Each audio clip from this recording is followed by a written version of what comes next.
Hey there. Sorry. I had to like really quickly like belch out my insides, so whoopsie daisy.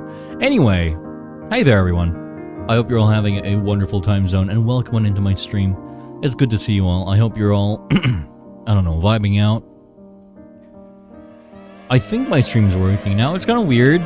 When I started it, it did a thing where it didn't work. I don't know how to explain it.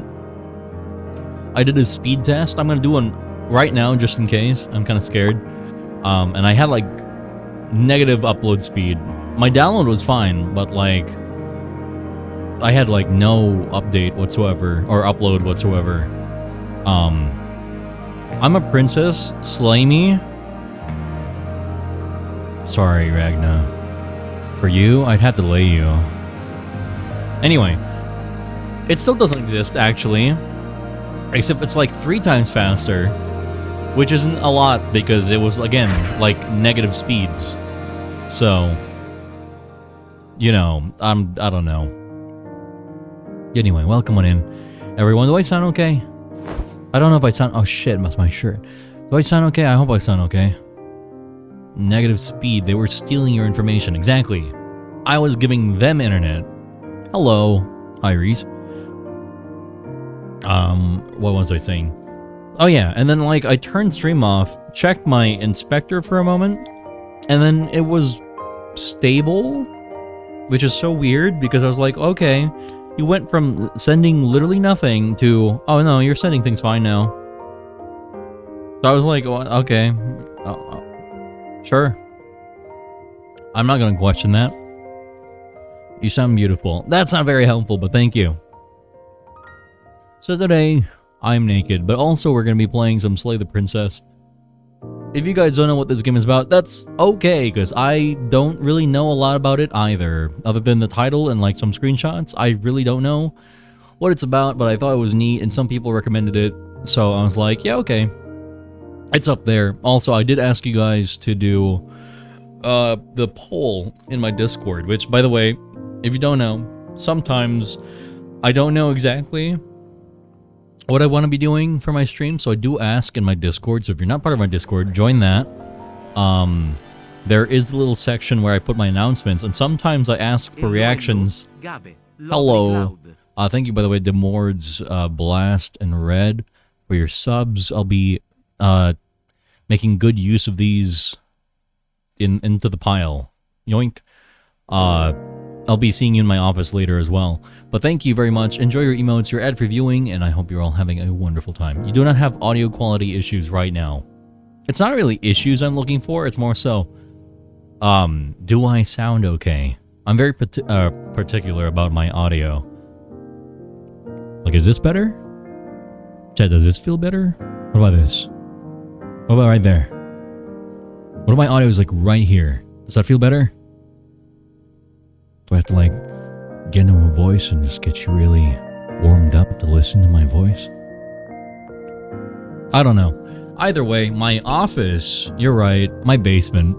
Yeah, I'm feeling it, Gaby. It's nice and deep. Huh? What are we talking about? I could get it deeper if you want, Ragna. Maybe you're going a little slower, you know. There we go. What is there we go? What does that mean? You got... Why am I like trying to like find like a needle in a haystack in the dark right now? Like a little bit of help.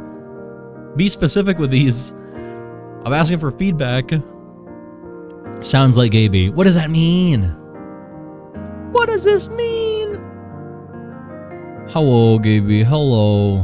Hello, Snip. How you doing? I see. A setting I'm used to by now. Are you admitting something to the class here, Blast? You sound like a cutie pie, I think, but I could be wrong. You know? I'll give you a better listen, Ragnum, you know? Maybe if I get really up and close, right next to your ear, you know? Just press up right against you, maybe you'll hear me better.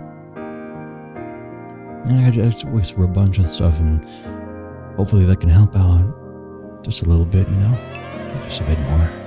Anyway, so I will be uploading, because I already uploaded the very relatively short, it was like an hour when I edited it, the last part of Beacon Pines onto YouTube, and then the rest of that stream was Coffee Talk, so I have to like, I don't know why I didn't, but I forgot, I guess, to kind of like cut the other half of that VOD and post it up. I might edit it a little bit because there's a bit of karaoke in there, and I'm just gonna like cut it out. Sorry, chat. Karaoke is a stream exclusive. So holy bananas! I don't know why that was the word phrase I chose. Hello, Beebs. I'm a little bit in the nude here. I'm a little bit bare. Actually, I'm more of a Minotaur right now. But hello, Beebs. It's good to see you. Are you done with art? I was there a moment ago, so I didn't think you'd be finished. But hello, bear. Yeah, you can transform me into bear. It's free. It's not free, but it is very cheap. So, hello. You're all done. Well, you know what, Beebs? I'm proud of you. Every time I see you working on art, I always think, man, I'm so proud of Beebs. He makes such good work. I could just pick him up. Yep, that's it. That's what I'm gonna do. But anyway, sorry. Hello. Slay the Princess seems cool. I have no idea. We've never played it before. We're going to start today.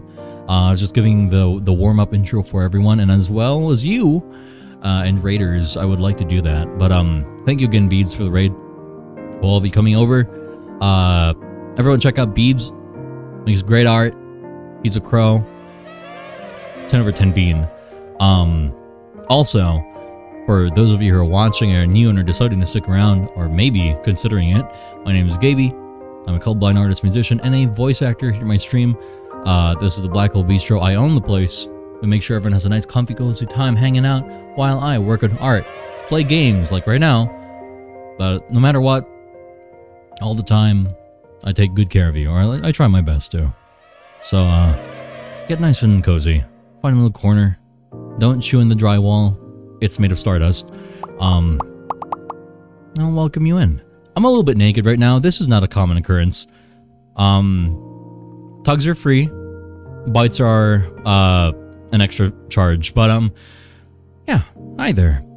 Also, Beebs, if you gotta take a rest or whatever you gotta do, feel free to, you know, do what you gotta. Slay the Princess. I've never, yeah, banger game. That's all I've ever hear about it. It's like, oh, it's a banger game. And I was like, what's it about? I can't tell you. I was like, what the fuck? Okay. So I guess we're just finding out, huh? I say, as I've never launched the game in my life. Where is it? There it is. I installed it not long ago. Alright, Maestro, kill the music. And bring us over to the game, the video game screen. Where you can see my massive hog just flopping out and about. You won't see that. Sorry. However, you will see the rest of the cafe. Bistro? It's a bistro. It's not a cafe. Wait, why does this game start not in full screen? That's kind of strange.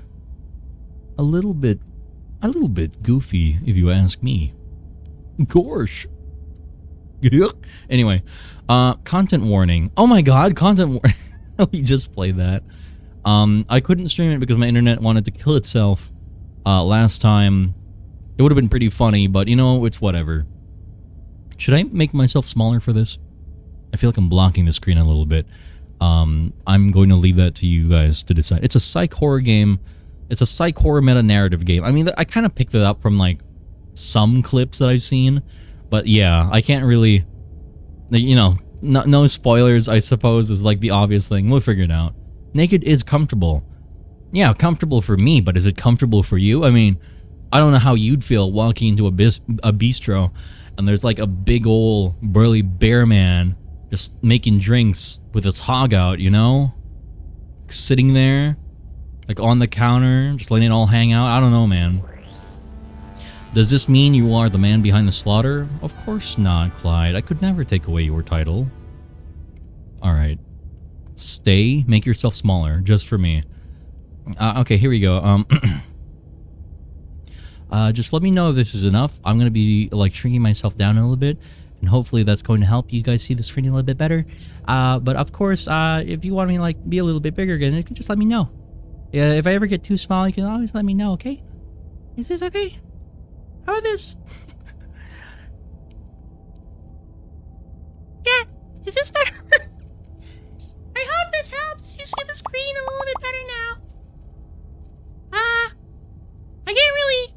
your controls from here. Okay. Alright, that's the bit. The bit's over. He's small. I'd be comfortable with that. More than comfortable, actually. I'm sorry, where are you sitting, Ria? Anyway. Fucking Mickey. Fuck you. That's actually not the voice. Fuck you. Back to the basement, Leon. Anyway. Content. Why is it not full screen? I'm kind of cringing about that. Anyway. Content warning. This is a horror game and is not intended for all audiences. Please visit our website, blacktabbygames.com, if you need a full list of content warnings. Slay the Princess contains flickering images, as well as parallax effect that on rare occasions have caused motion sickness in players. If either of these can cause health issues for you, you can disable them in the game's preferences. Chat, should I make a content warning for my stream? Caution. Nudity. I mean, that's kind of like a given, but anyway. Whatever horrors you may find in these dark spaces, have heart and see them through. There are no premature endings. There are no wrong decisions. There are only fresh perspectives and new beginnings. This is a love story. Baby, just say yes. Anyway, accessibility. Oh my god, it's in Ren'Py. Oh my goodness, I don't know how to feel about that. Anyway. Open dyslexic. Oh.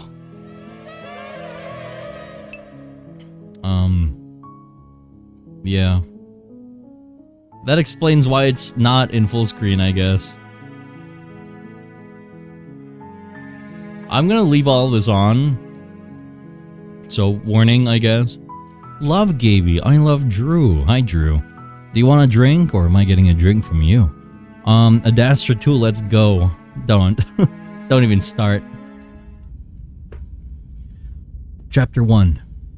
The Hero and the Princess. You're on a path in the woods, and at the end of that path is a cabin. And in the basement of that cabin is a princess. Yay, I don't have to narrate it. It's voice chat. I'm free. I'm free. Oh, there's parallax. Woo. You're here to slay her. Oh wait, If hang on. You know what? don't, it will be the end of the world. Oh, I'm here to kill her. Crazy. Anyway, let me get my controller. Because I want my hands down on my leggies so they can rest. Have you played Adastra in stream, Gabe? No, because I don't like Adastra very much. I played through like a chunk of it, and I was like, I got really deep, and I was like, oh, the story's like going downhill. It wasn't very high up in the first place, but it went downhill like really fast. Anyway, by the way, let me welcome on in Mithril Bard and Klondice. Thank you for your follows. Welcome to Black Hole Bistro and Gladiator and Bra to the VIP lounge. Enjoy your emotes and your ad for viewing as always. Okay. Does my controller work? Do I have to like re-plug it in? I think I have to. I'm talking about the end of everything as we know it. No more birds, no more trees, and perhaps... Oh, okay. No more birds, no more trees, and perhaps most problematically of all, no more people. You have to put an end to her.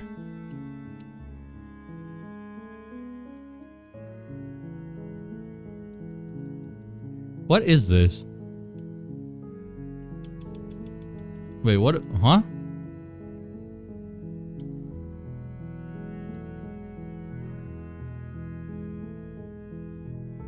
Oh, those are the options. I was like, what the fuck? What?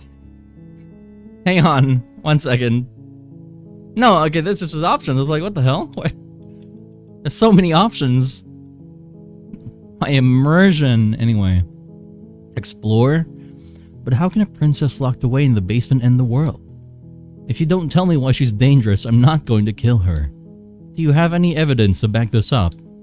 Have you considered that maybe the only reason she's going to end the world is because she's locked up? Killing a princess seems kind of bad though, doesn't it? Can't someone else do this? Forget it. I'm not doing this. Have you considered that maybe I'm okay with the world ending? Now, I'm not saying that's my answer, but do I get some sort of reward for doing this? Look, I'll go to the cabin and talk to her, and if she's as bad as you say she is, then maybe I'll slay her. But I'm not committing to anything until I've done it. I had the chance to meet her face to face. Okay, I'm sold. Let's get this over with. Oh, okay, thanks for telling me what to do. There's so many options. Oh my goodness. Alrighty. Well, I'm going with my gut feeling. I'm saying, okay, I'm sold. Good. As long as you remain focused on your goal, it should all be smooth sailing. Chat, do you want me to do the funny accent while I play this video game? Do my heart desires? Rudy, I would, but then I'd have to end stream and I'd have to pull you into my room. Anyway, what is this intro? Anyway. You make your way up the short path to the cabin. You'll find the princess within. A warning before you go any further. She will lie, she will cheat, and she will do everything in her power to stop you from slaying her. Don't believe a word she says. Okay. Hello, Beasley. It's good to see you. How you doing, cutie?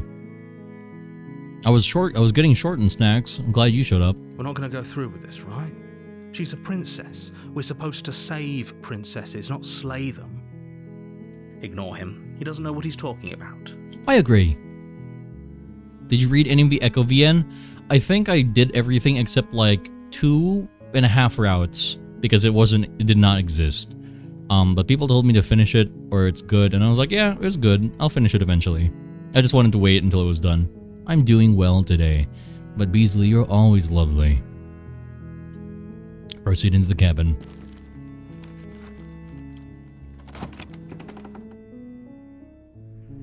The interior of the cabin is almost entirely bare. The air is stale and musty, and the floor and walls are painted in a fine layer of dust. The only furniture of note is a plain wooden table. Perched on that table is a pristine blade. Also, I just noticed my cursor is a little hand.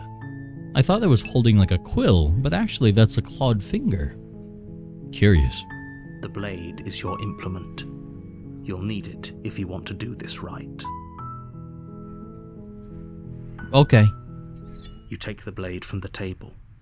It'd be rather difficult to slay the princess and save the world without it. You'd expect me to walk in with a weapon. Apparently not.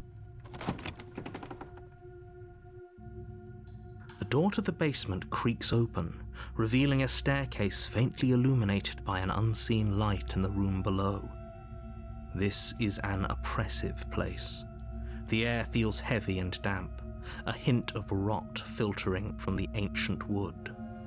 If the princess really lives here, slaying her is probably doing her a favor. Her voice carries up the stairs. It's sounding a lot like my apartment. Who's there? Why did she say that? So... She sounds dangerous. It's almost as if she's the one in charge down here. Don't let it fool you. It's all part of the manipulation. Hi! Just checking in on you. Hey, I think I'm here to kill you? And just walk down the stairs. Yeah, I'm just walking down. Good. You're still listening to reason. You walk down the stairs and lock eyes with the princess.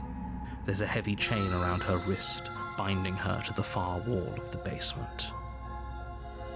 She's so coldly beautiful. Is she really a threat to the world? I don't have a dick to listen to, so this does not affect me in the slightest. Focus on the task at hand. Maybe if little bro didn't have a second head to have his thoughts in, this could go over a lot easier, but anyway. And there you are. Are you here to kill me or something? Yes. Wow, what? No way! Why would you even think that? Okay, yeah, you caught me. I'm here to slay you. Nuh-uh. Nuh-uh. I haven't decided yet. I'm just here to talk. Yeah, anyway. You step forward, your grip on the blade tightening as you steel your resolve. Oh? No talking then? Fine. What even makes you think you can kill me? I don't know. I'm probably chained up in this basement for a reason, right? And if that knife is the only weapon you have, you'll have to get close enough to use it. So, you should just drop it. Best not to risk finding out what I can do. She's unarmed. If you hesitate now, it'll be too late. End this. What if she isn't bluffing? What if she kills us? Are you sure she's not armed? I'm sorry. Can't we just talk? I'm not dropping the blade. Drop the blade. Kill her. You lunge forward without a moment's hesitation. You feel flesh easily give way and look down to see your blade already sinking deep into her heart. I am a machine. Oh, This is what you guys do to me sometimes. You come into my stream, say some, like, unhinged, back-of-the-shelf shit, and I die. this is it, isn't it? Yeah, I guess so. I'm almost embarrassed. I should have seen that coming. But I have to wonder, do you actually believe this was enough to kill me? Maybe. I would hope so. It's like she's convinced she can't die. Yes, even as she lays there dying, she entirely believes herself to be alive and well. I relate, honestly. Me too. But it's over, isn't it? She stopped breathing moments ago, that arrogant look still plastered on her face. But is it over?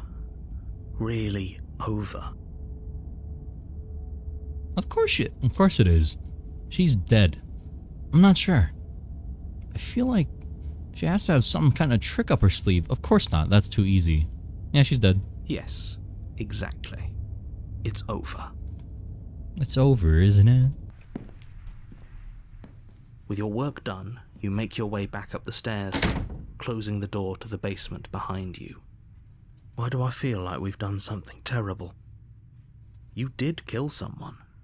Greater good or not, something would be very wrong with you if you didn't feel at least a little bad. But it was for the greater good. One of these days that will sink in and help ease your guilty conscience. But that day isn't today. Let's just get out of here. Okay. You open the cabin door, ready to return to a world saved from certain doom.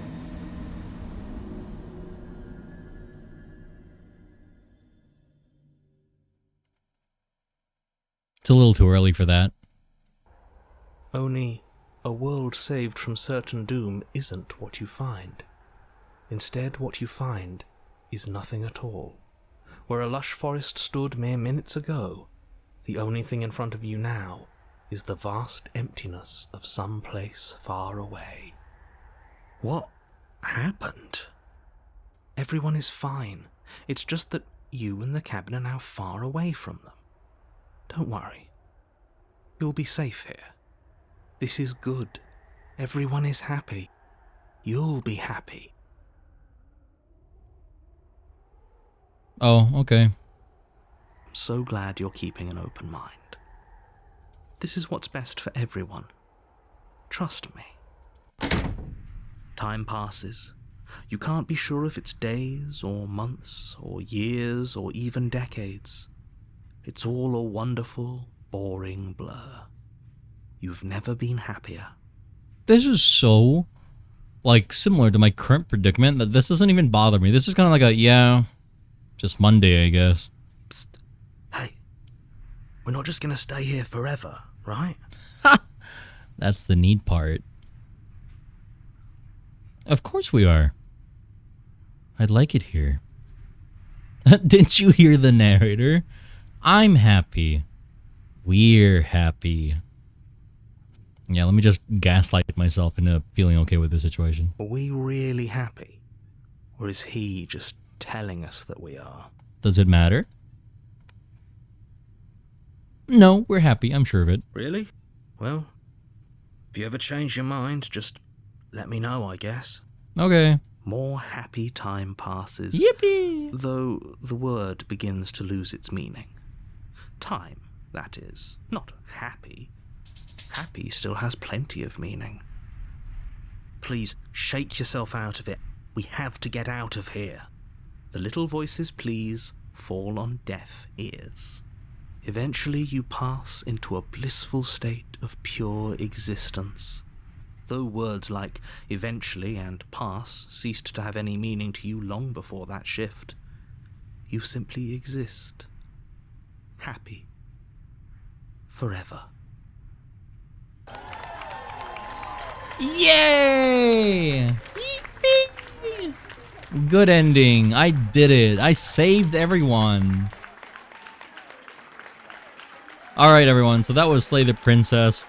Thank you so much for coming to watch the stream. I hope you all had a good time watching.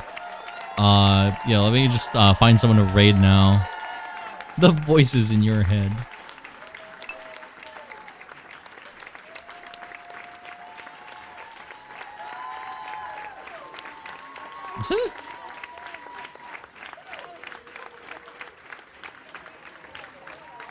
Thank you so much for playing. As an expression of our gratitude, here's a track order for a special playlist just for you. Wow. If you'd like to take a screenshot, you can hide that UI by pressing H. Wow. Anyway. Alright. This game is like me if I were a happy person. Yeah. Alright. Let's try this again, I guess. You're on a path. You're here. Okay, what if I just leave? What if I'm like, nah. Seriously? You're just going to turn around and leave? Do you even know where you're going? I don't know where I'm going. Okay, fine, you're persistent. I'll go to the cabin and slay the princess.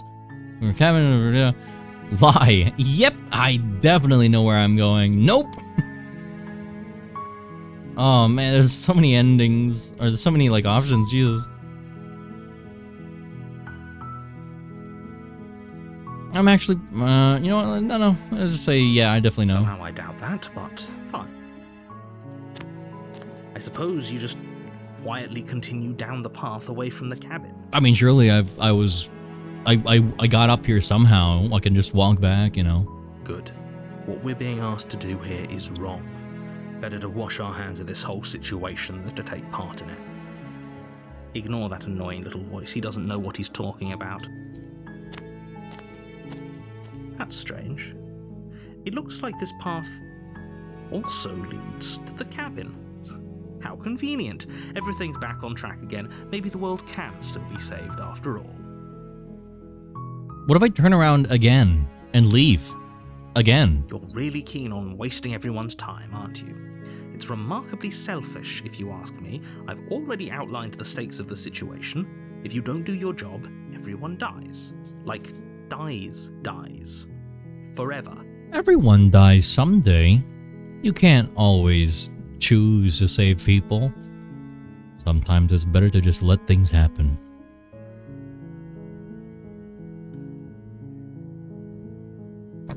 Anyway. Your silence is deafening. But fine, you turn around and trek back down the path you came. Oh, would you look at that? You're at the cabin again. Now, I'm not normally one for superstition or astrology, but I have to say, it seems like the universe itself is doing its best to bring you to your fated confrontation with the princess. Please let me turn around again. There's no fighting this, is there? I have to go into the cabin, don't I? Fine. Oh yeah? Well, I guess I start walking in a different direction. Again, in fact, I'm going to keep trekking through the wilderness until I find a way out of this place. Yeah, well, there's always a choice. Let me tell you right now that you're making the wrong one for pretty much everyone who's ever lived, as well as for everyone who ever will. Okay. And here we go. As you trudge into the woods, something strange starts to happen. At first, it's little flickers out of the corner of your eyes. Glimpses of familiar wooden structures through the leaves. This is a psychological horror game. Clyde, it's almost like you weren't listening when we were explaining this, you know, for like 20 minutes straight. But anyway. But as you focus on your surroundings, you start to realize that those flickers weren't just a trick of light. In every direction, there is a path and a cabin. And not just a cabin, the cabin. An infinite fractal of paths and cabins desperately trying to draw you back to where you need to be. I pretend I do not Wait, see. What's going on? But you're too stubborn for that, aren't you? It doesn't matter how many paths or cabins appear around you, you're just going to do whatever you can to shirk your responsibility because you care more about irritating me than you do about the fate of the world. Having issue finding the horror. Do you know what psychological horror means, Clyde? Do you need like an explanation on what psychological horror means and is like in contrast to normal horror?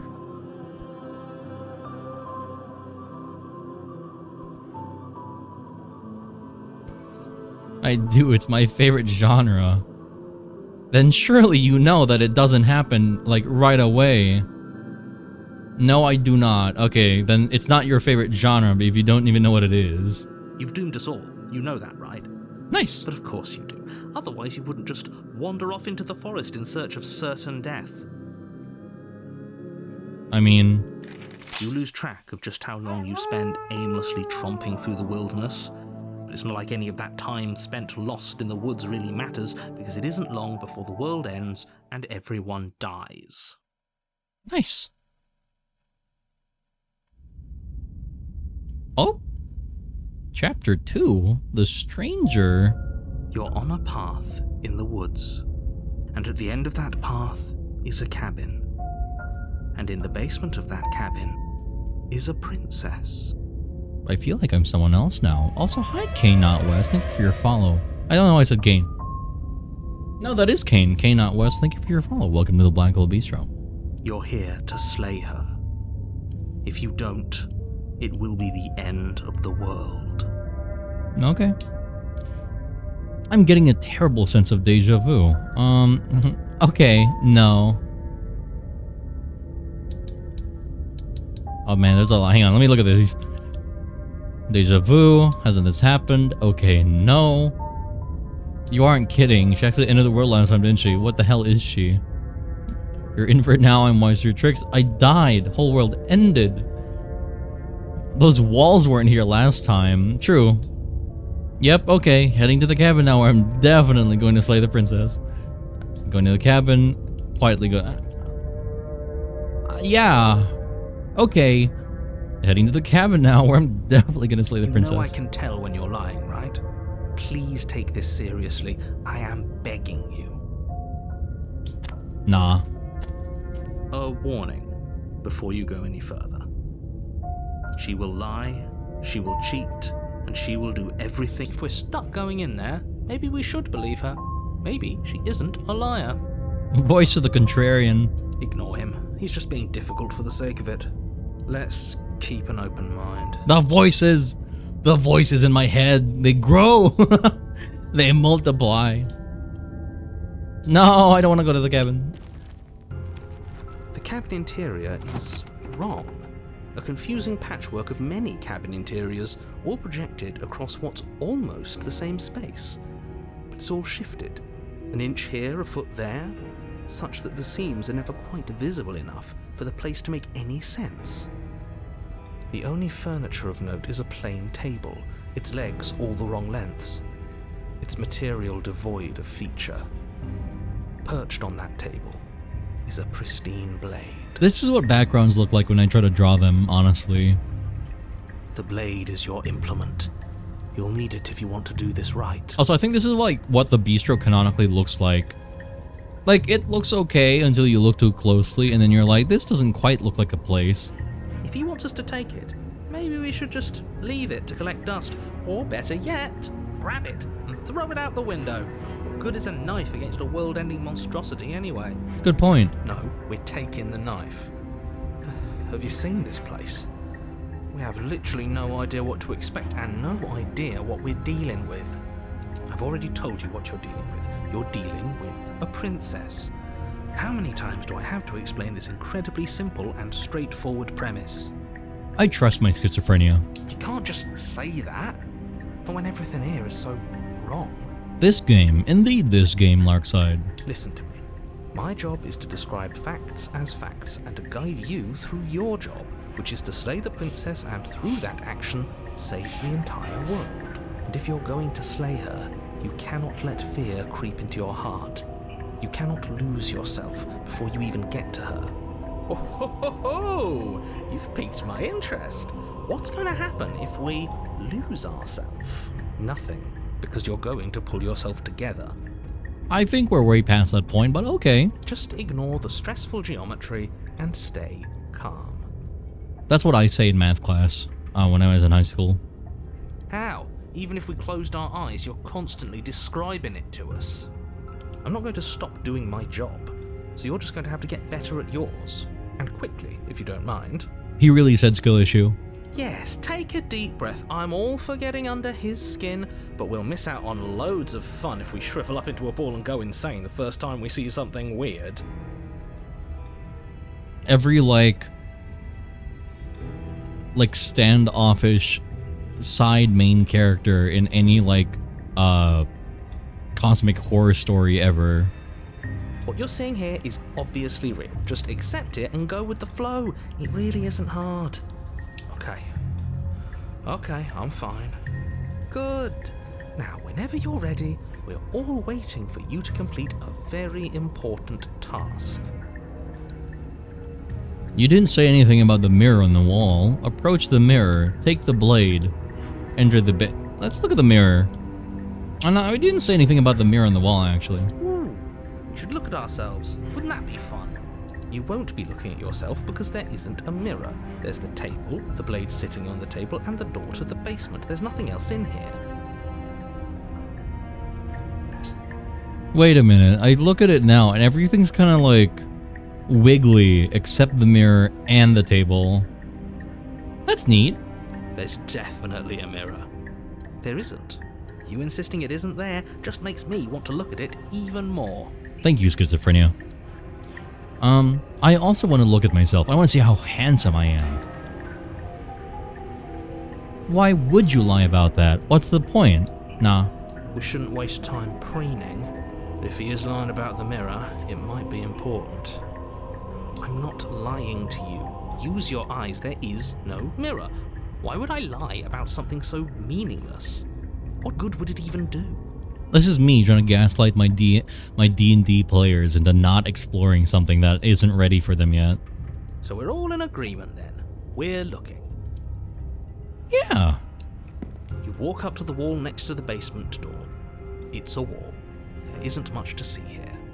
This really isn't funny. Wipe the mirror clean. You reach forward and rub your hand against the cabin wall. I hope you know how ridiculous you look right now. It's my hand cursor. Look at a little monster hand. But it was there a second ago. And now it's gone. You know that taking the mirror away from us isn't going to change things, right? We'll find it again, and then we'll see whatever it is that you don't want us to see. Also, I'm going to take a really wide guess and say this is like the trope of like the monster and the princess and the knight, except the knight is also the monster and the monster is actually the princess. And the monster kills the princess. Question. Yeah. Anyway.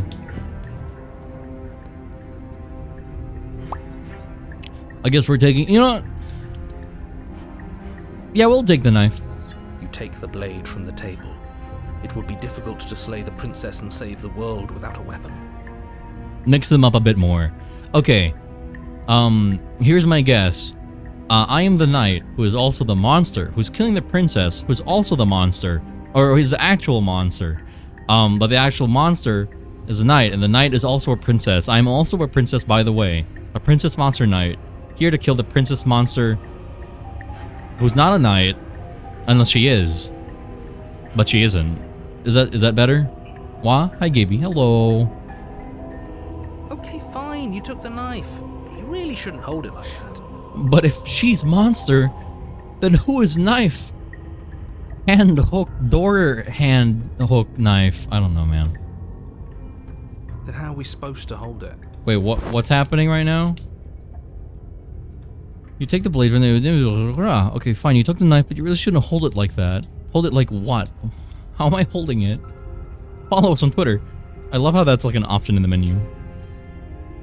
The other way, thumb at the bottom, will look much cooler and more serious if we hold it with our thumb at the bottom. It really doesn't matter how you hold the blade, as long as you have it. Just make a choice. I'll hold the blade. I'll hold it as this. Great. You keep your grip the way it is. Your task awaits. Yeet! Yes! Do it! Seriously. You throw the blade at the window, glass showering the cabin as your weapon flies out into the night. I suppose you'll just have to deal with the princess without it. How did I throw the knife out of both windows? That's neat. Anyway. We'll be fine, don't worry about it. What's the worst that could happen? The world ends? Oh well. If the princess wasn't going to do it, the heat death of the universe was going to come for it eventually. That's what I'm saying. I'm not so sure. This place is already messing with my head. It would be much better if we had a weapon. What's done is done. Good luck, hero. Okay. Into the basement we go. The door to the basement Oh. creaks open, revealing a web of branching staircases all built from unidentifiable materials. This is me going downstairs to pee at like 4 in the morning in my old house. Nothing here seems to belong. And the closer you examine your surroundings, the more confused you get, your head throbbing with the effort of making sense of this place. None of the stairs even seem to go anywhere, let alone down. Also, this is also how to get to the basement. If you go down these stairs, you'll eventually find Leon. The Wolf Song Tavern, thank you for your follow. Welcome to the Black Hill Bistro. How you doing? The air here has a sickening, almost sludge-like miasma to it, the kind of indiscernible quality that comes from the blending together of every scent there is at once. An odour that is simultaneously everything and yet the sum of it all coalescing into a thick, nauseating nothing. Good, I guess. Yippee! If the princess lives here, slaying her is probably doing her a favour. Her voice, a disquieting collage of tone and personality, drags up the stairs. Hello? Hi. What are you doing here? Are you here to kill? No, thank you. Oh, don't be such a baby. I don't want to do this. Let's just turn around and leave. This feels wrong. This feels like a trap. Like whatever we do, we're gonna die. We don't even have a weapon. But we already tried turning around and leaving, didn't we? And he threw up a wall. No way to go but forward. And whatever choice we make, whatever she is, we know one thing for sure. And what's that? That the fate of the world hinges on your success? There'll still be plenty of ways to ruin his day. I love the second voice. Just being like, yeah, let's be a little shite for the sake of it. Let's say, harsh stairs to the left, center staircase, soft stairs to the right. Harsh? Soft? These aren't really words I'd use to describe stairs, mind you, but... eeny, meeny, miny, mo. This is the staircase that I gotta go. Center it is. You step onto the center staircase. Paths wind out around you in all directions, each step branching into its own staircases, which branch into their own staircases, and so on. You aren't quite sure if yours is taking you up or down, but at the very least, it's taking you somewhere. You concentrate on where you are, careful not to stray onto any of the many splitting branches that tempt you on all sides. You wouldn't want to have to backtrack to yours once you'd made a decision that took you someplace else. And so you take one careful, focused step after another. 1 foot down, another foot down, another after that. You lose yourself in following the correct pattern, in following what looks to be the true path, the one that cuts straight down, or up, or maybe sideways. But no matter the direction it goes, it certainly is the most true path. You know that much.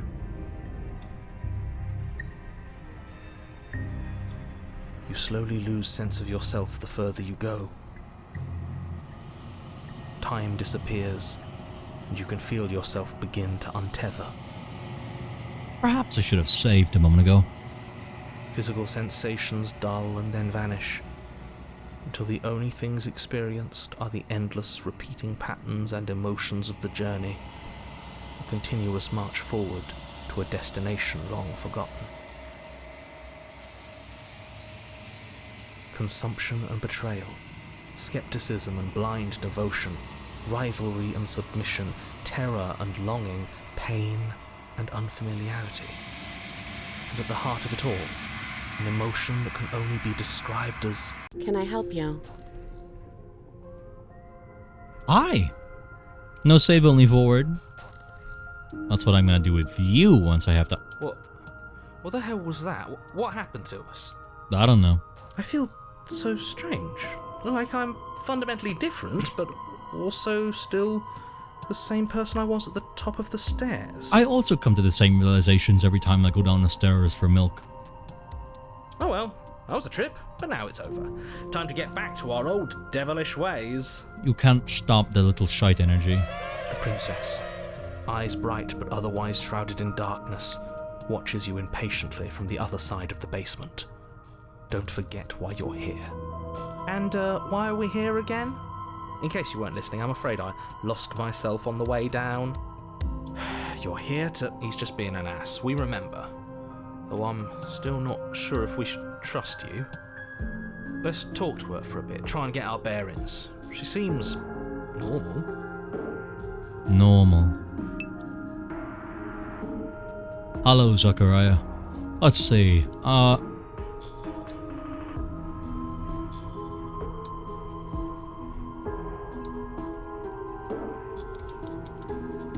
you know, let's ask her name. What's your name? Princess. Yeah, that tracks. You can call me Princess, if you'd like. As the princess speaks again, it's almost as if she fractures. Where there was once just one of her, there is now another. We can do that?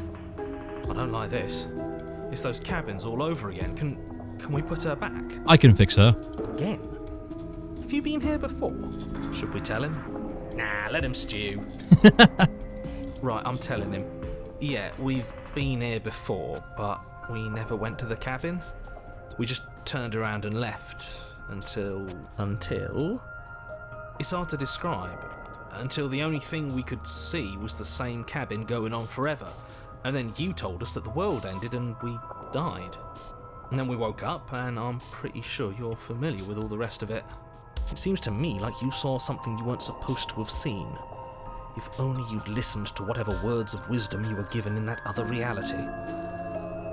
But what's done is done, isn't it? Am I being slain? I mean, my intent for you is definitely in that word somewhere. Just a bit of a letter over, but same thing in the end. Whatever you saw last time, unsee it. Whatever thoughts weaseled their way into your head, unthink them. If it's not already too late. You have a job to do here, and you need to do it now. Fair enough. Oh, new plan. Let's see if we can make even more of her. Fun!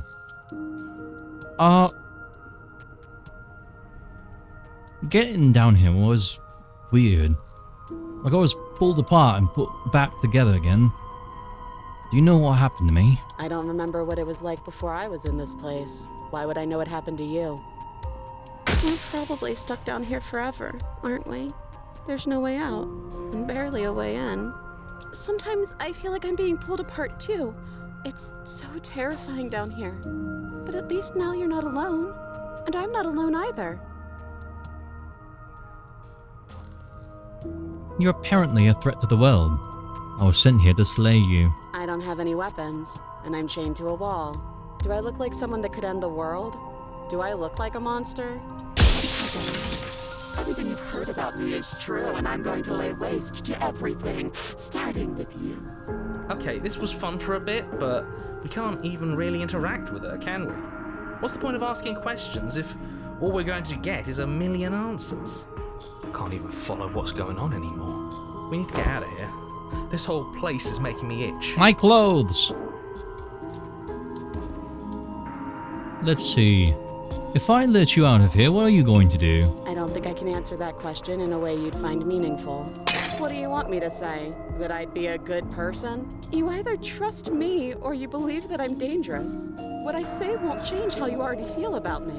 Besides, you already know what I'm going to do. If you want to put an end to me, then put an end to me. Not a single real answer. It's just like talking to Twitch chat.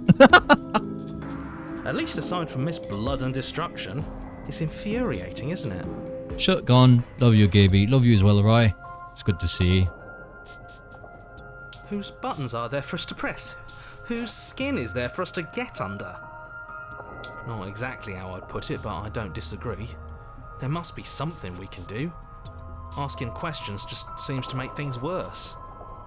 This is reaching its breaking point. If you don't act now, there will be nothing in here but her. Take a deep breath and focus up. I mean, this is sort of like talking to me. When you guys transform me. But how do we decide what to do? Can there even be a right choice when all of them are so different? Probably. Stop overthinking it. Your drifting thoughts have clearly been part of the reason this situation has gotten out of hand. If you're trying to do the right thing, there's only ever been the one option, and that option is slaying her. Just do something. Do anything. Do all of it, if that's what you want. This place is hell, and it's only getting worse. Oh, that is a funny.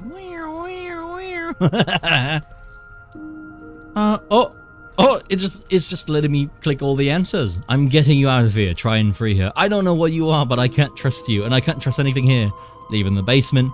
Regretfully think about the time you threw the blade out the window. Let's just do all of it. Wait, that's not right. Go on. You take a step forward.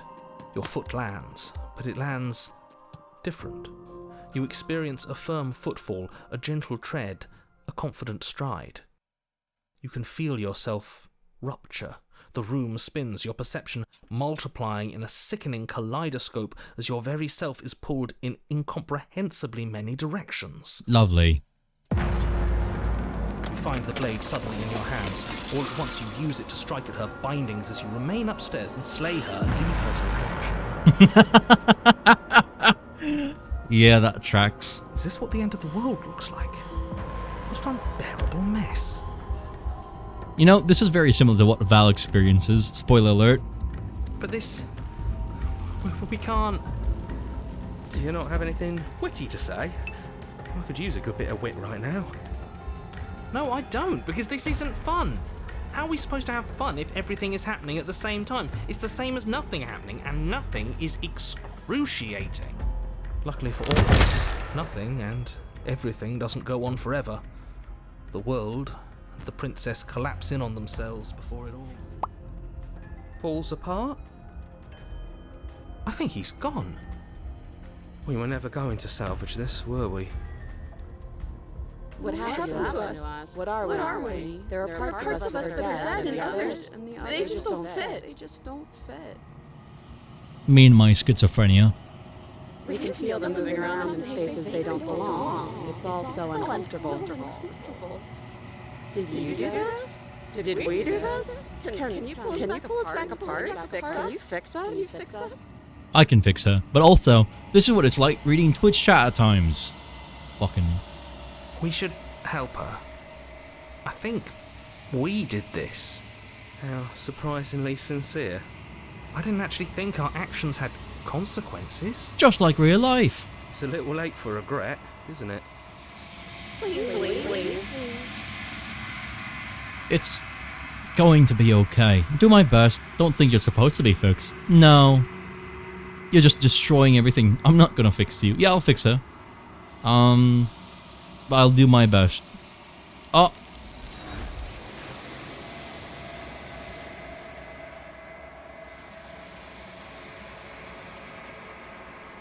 But you don't know if she had the chance to hear your reply. She's gone, replaced with something else. She's gone. Where did she go? Should we try and find her? And there's that mirror again. Why is it here? Why now? I don't know where she went. Don't know what we're looking for. The narrator's gone. I think I'm supposed to look at the mirror. The narrator's gone. It is. Does that mean the world ended? In a way. Again, what the hell are we supposed to do?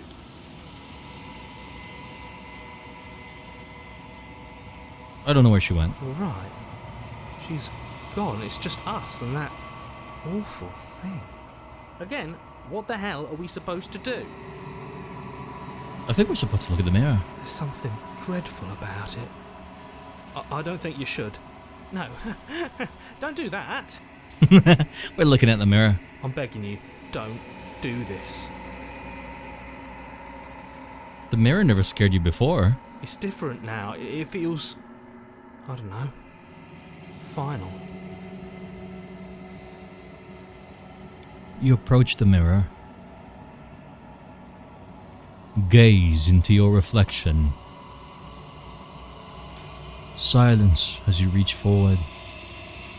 They're gone, but the mirror remains. It's time for you to see what's in it. It's you.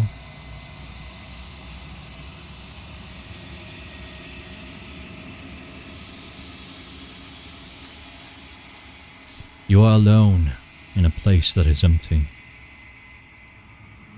It is quiet here. Proceed to the cabin. You are at the cabin. Approach her. Something finds me in the long quiet and brings me the gift of a fragile vessel. Hello, lovely. Sorry. I'm allergic to cosmic horrors beyond my comprehension. What are you? I am solitary lights in an empty city. What are you?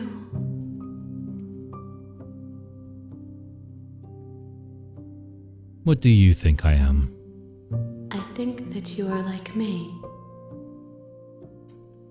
We are oceans, reduced to shallow creeks.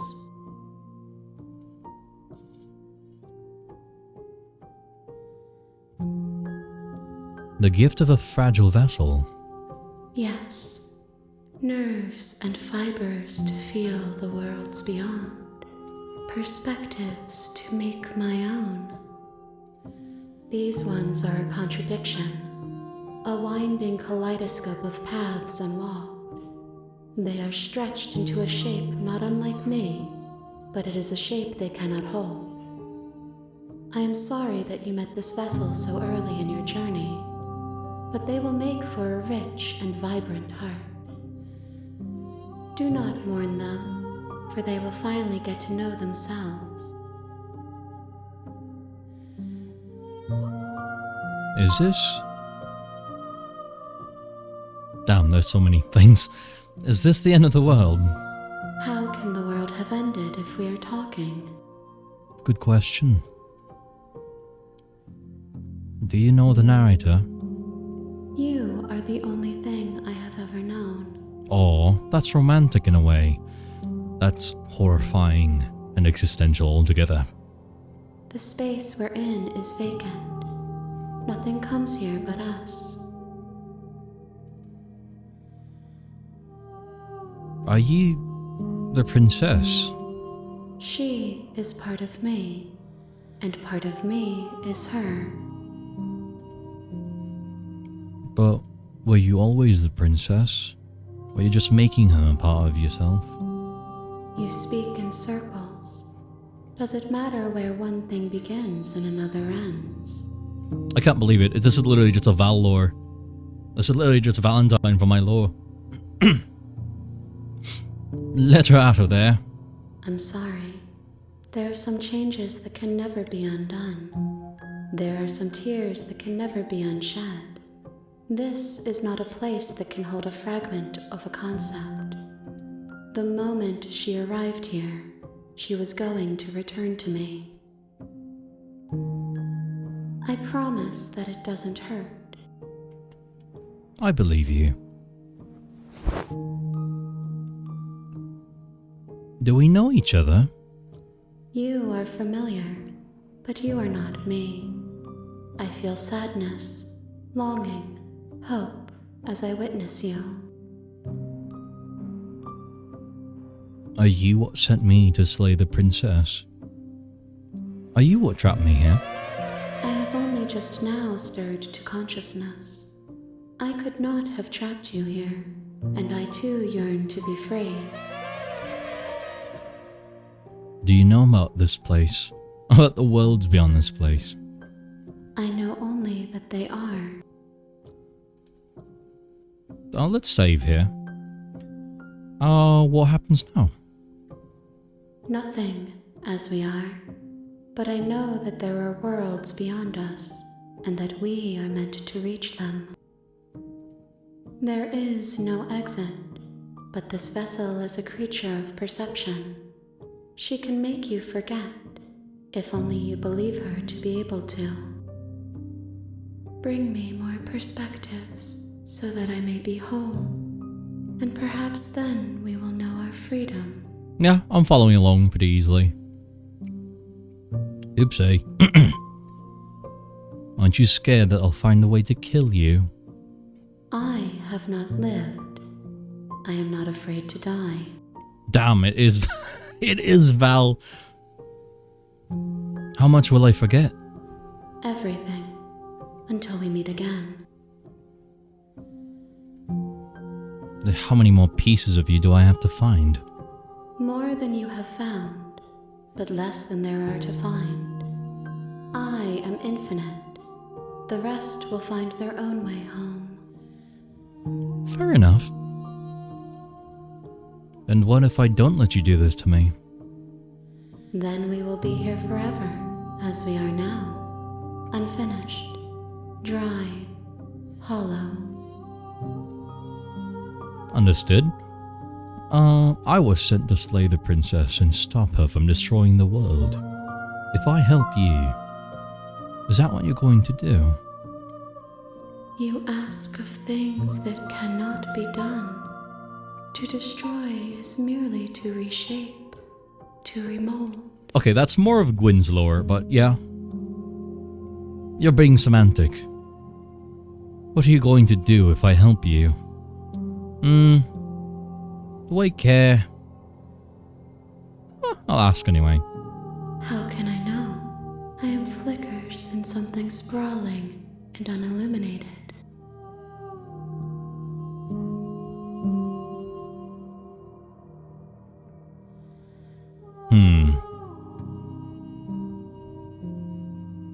Okay. Make me forget. She asks that I tell you to remember her. You won't. Everything goes dark when you die. Chapter 1. The Hero and the Princess. You're on a path in the woods, and at the end of that path is a cabin. And in the basement of that cabin is a princess. Alright guys, welcome back to our first playthrough of fucking, what's this game called again? Oh yeah, Slay the Princess. I thought it'd be really neat to play this. So yeah, I hope you guys enjoy it. You guys voted for this in the Discord as well? So You're here to slay her. yeah, I guess we can skip. Alright, let's talk to the narrator a little bit. Yo, Slay the Princess, banger game. That's what I heard. Everyone keeps recommending this game. And every time I ask them, like, what's the game about, they're like, oh, you'll find out. So, like, I barely know anything about it. I think it's pretty cool. It looks nice. I didn't expect it to be like a visual novel Ren'Py game, but you know, here we are. The end of the world. What are you talking about? I'm talking about the end of everything as we know it. No more birds, no more trees, and perhaps most problematic. Oh, I've read that. But how can a princess locked away in a basement in the world? People can vote to the Discord. Sometimes, Jordy, sometimes I can't decide what we're going to play, and I say, hey, here's a little poll. What are we going to do in today's stream? And I give them like a several options to choose from. Hello, Gaby. Hello, Bolide. Don't linger on the specifics. You have a job to do here. Just get in there and do what needs to be done. We're all counting on you.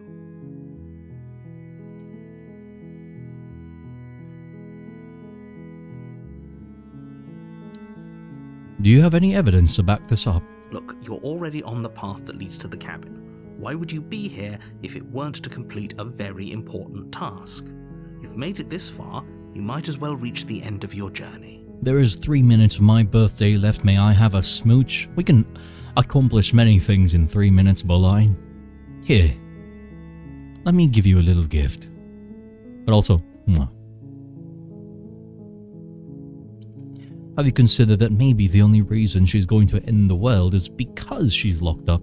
While I appreciate the mental exercise, we are running up against a bit of a ticking clock. Nevertheless, let me assure you, the princess is locked up because she's dangerous. She is not dangerous because she's locked up. And before you decide to waste even more of our time by asking how I know that, let me suggest a more pragmatic lens through which to view this situation. Causality doesn't matter here, because the end result is the same no matter what led us up to this point. If the princess leaves the cabin, the world will end, and there is no changing that. I don't believe I've ignored your Discord entry, but I can check if you like. Let me see, the in-between. Everyone has a role, everyone has a role. You? Is this you, Soam? Give me a second. It doesn't look like you. Sora, is that you? No. Somka, you're lying to me. It was a long time ago. If I look you up, and I say that I reacted to it, I'm gonna eat you. Define long time ago. This one? Not that one. That's Cash. That's so weird. Can't give him a... Oh, there he is. I'm scrolling up. Don't worry about it. You brought it up. If you wanted me not to worry about it, you wouldn't have said anything. We are here because this is your choice. Alright, let me see. What's your Discord? Is the Discord subs only? No. Sonk. Okay, let's see. SOAM. CXIV.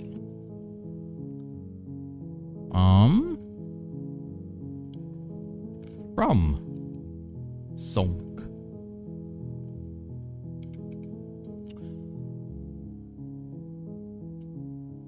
I'll say yes, I know.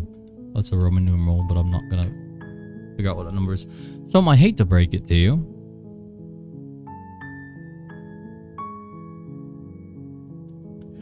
But there's a 99% chance you're not even in the Discord.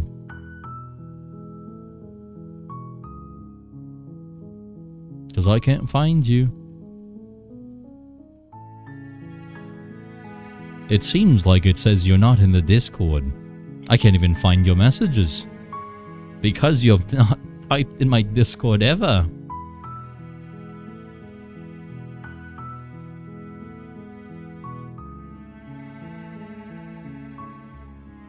It might be the old server. Possibility.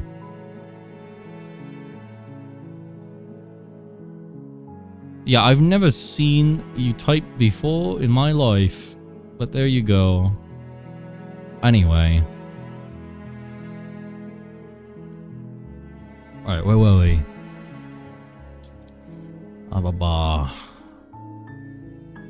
Oh yeah. Pain. It's no use arguing semantics over a metaphorical chicken or egg, because the egg is hatched and it's about to ruin everything. Unless, of course, you do your job and slay her. Killing a princess seems kind of bad though, doesn't it? Does it? Are you a monarchist? Is slaying a princess that much worse than slaying a fisherman or a miller or a seamstress? If anything, slaying a princess is much better than slaying a seamstress. Seamstresses contribute something of value to society. Damn, call out post. Can someone else do this? Oh, if only that were the case, but I don't make the rules. I don't believe that. I have to say, I'm surprised at your reluctance thus far, but unfortunately for the both of us, you're the only one who can pull this off. Like I said, I don't make the rules, no matter how much I wish I did. Have you considered that maybe I'm okay with the world ending? Of course I haven't. Why would I even consider that? Nobody wants the world to end. Well, I mean, maybe some people do, like nihilists or very, very evil people, but surely you're not one of those, right?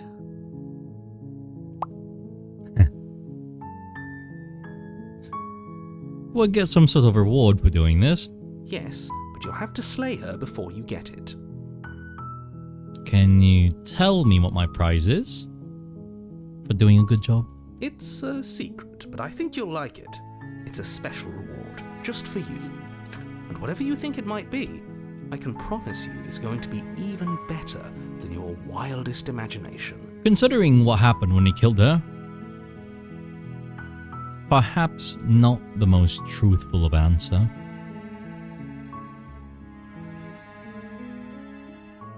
But get this, I'm not doing this. Are you serious? No, you have to do it.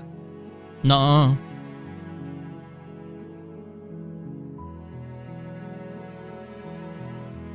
Look, I'll go to the cabin and I'll talk to her. If she's as bad as you say she is, then maybe I'll slay her.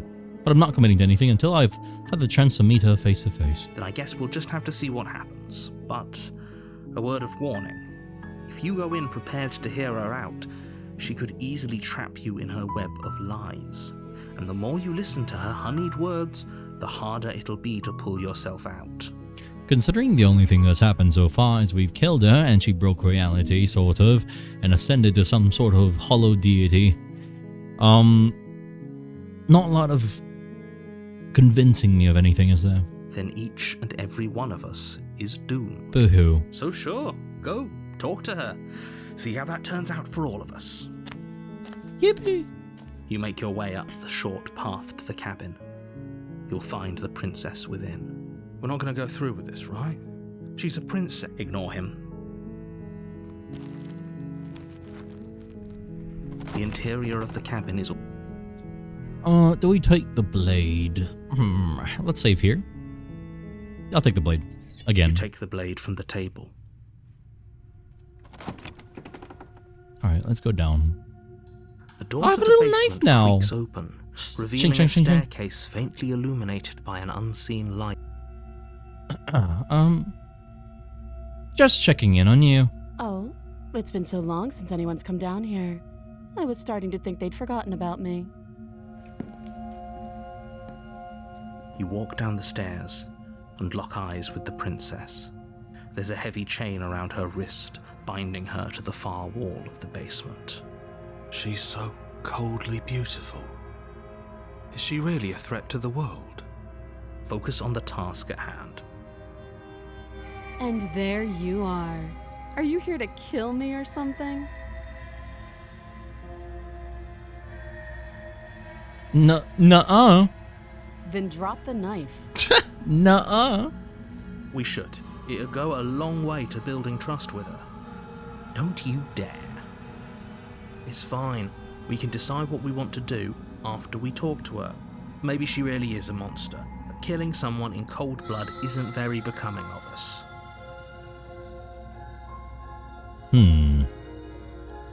I will tighten my grip. You ignore the trembling in your hands and tighten your grip on the blade. You poor thing. Your hands are shaking. Are you scared of me? Because you should be. You step forward, your grip on the blade tightening as you steel your resolve. I'm probably chained up in this basement for a reason, right? So, you should... She's unarmed. If you... What if she isn't bluffing? What if she kills us? You go into this expecting to die, you're going to die. Hesitating? Why don't you drop the knife and the two of us can be civilized with each other? I'm not dropping the blade. Then I'm not talking to you. Rude.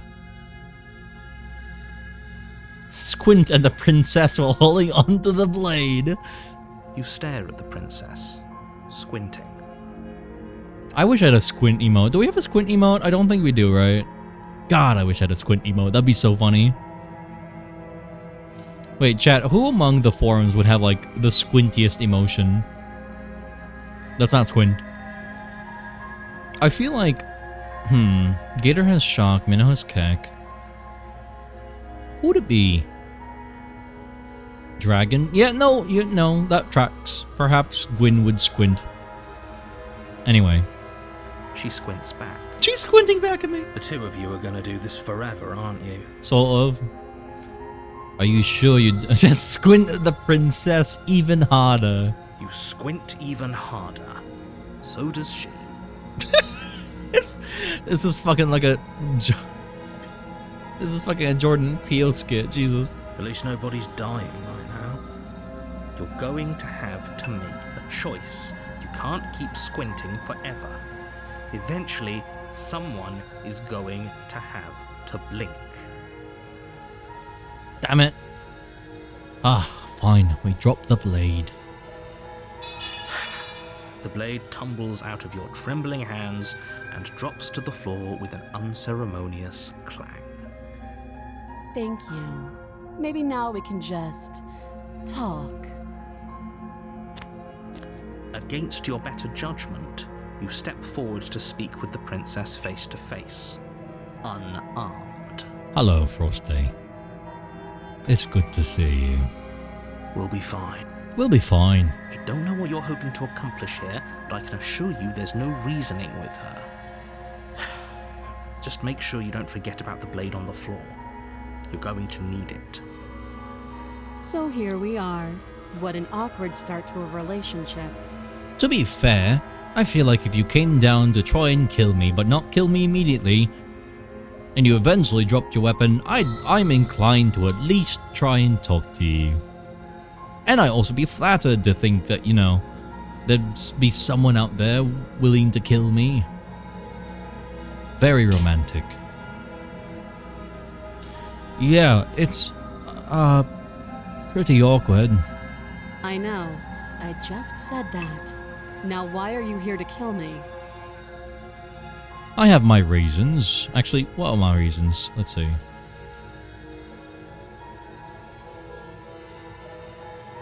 Do you know why I'm here to kill you?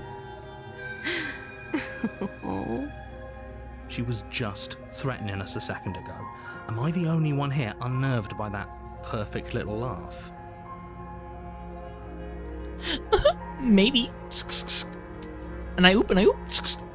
I'll take that as a sign that you're finally coming around to reason. I have no idea. To be honest, I don't even know why I'm down here, or how I got here. I was kind of hoping you might be able to shed some light on the whole situation. Right.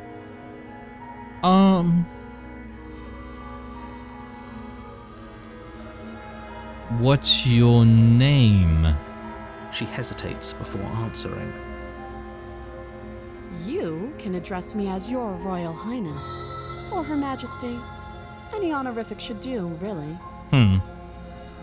Note the lack of detail. You can't trust her.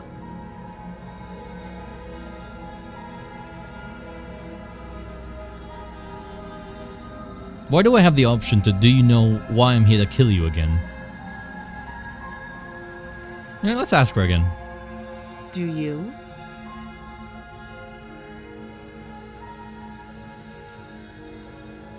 No. You're lying. How does she know that? How do you know that? Don't think that just because I'm the one in chains, it means you have a right to interrogate me.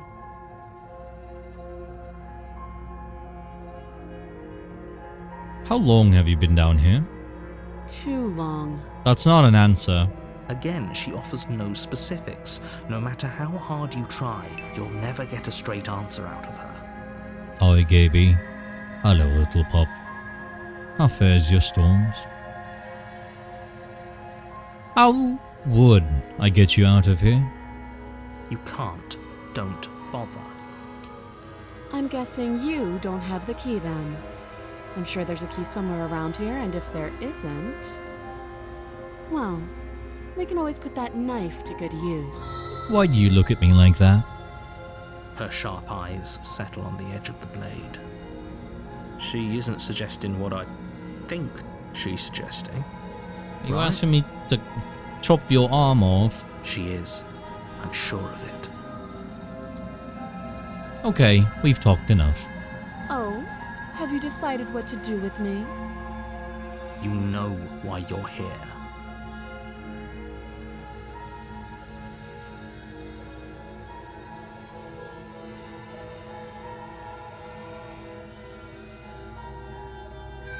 Huh. Not sure. Okay, I'm getting you out of here. Oh, you have to be kidding me. You walk up to the chains binding the princess to the wall and give them a tug. They're large and heavy, far too solid for you to even imagine trying to break them apart. If you don't have the key, maybe you should go looking for it. I'm sure it's somewhere upstairs. Are you gonna go grab my knife while I'm not looking? Doubtful. Whoever locked the princess away down here intended for her to never see the light of day. They wouldn't have just left the key to her chains somewhere in the cabin. And if there isn't a key... I'm gonna check upstairs. You know what? Sure, let's check upstairs. Maybe the key's still lying around somewhere up there. And if not, maybe I can at least find you something to break you free. I'll be here. Squint.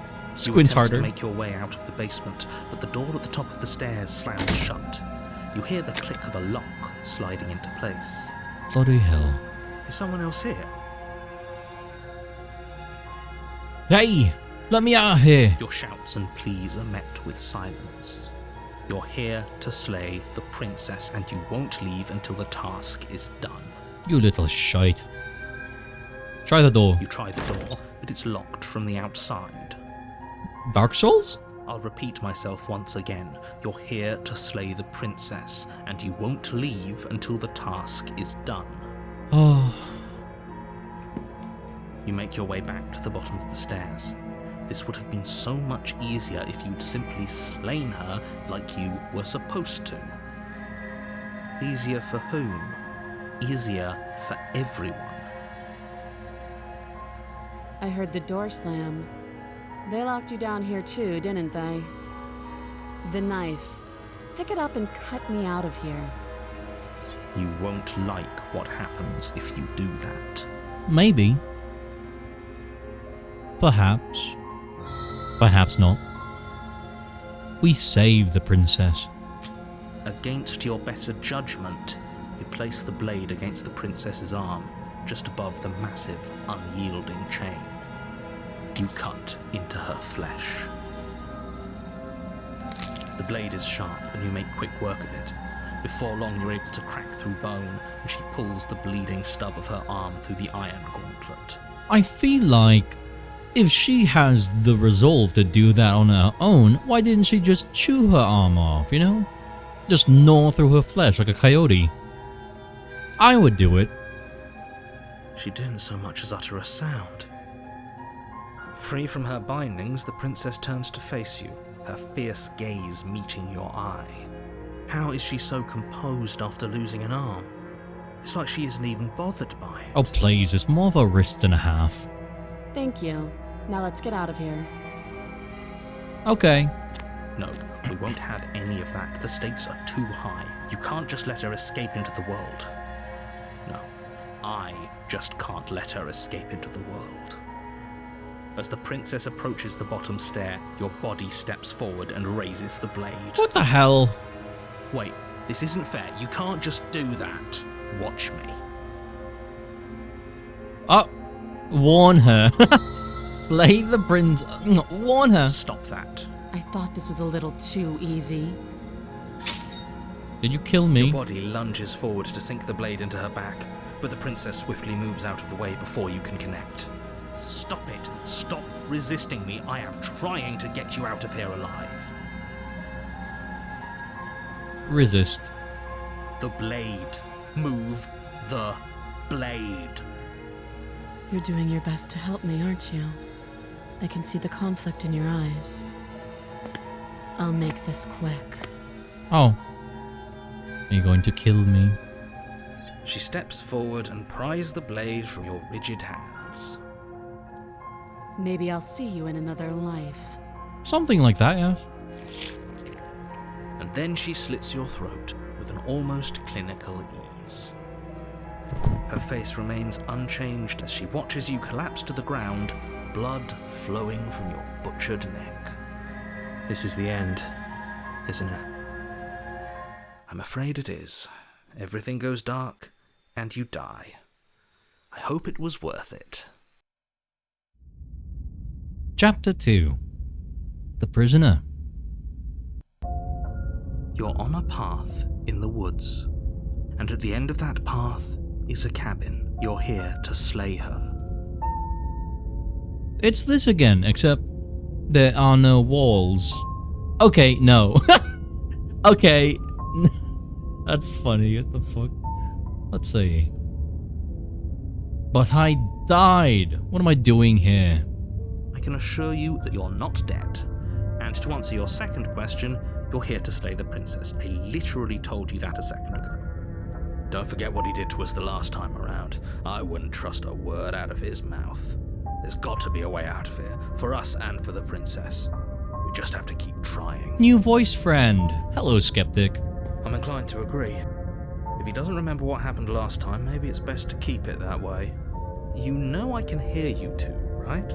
It's going to be a lot harder than you think to keep secrets from me. Let's assume I'm telling the truth, and all of this really did already happen. Why should I listen to you? Why should I bother doing anything?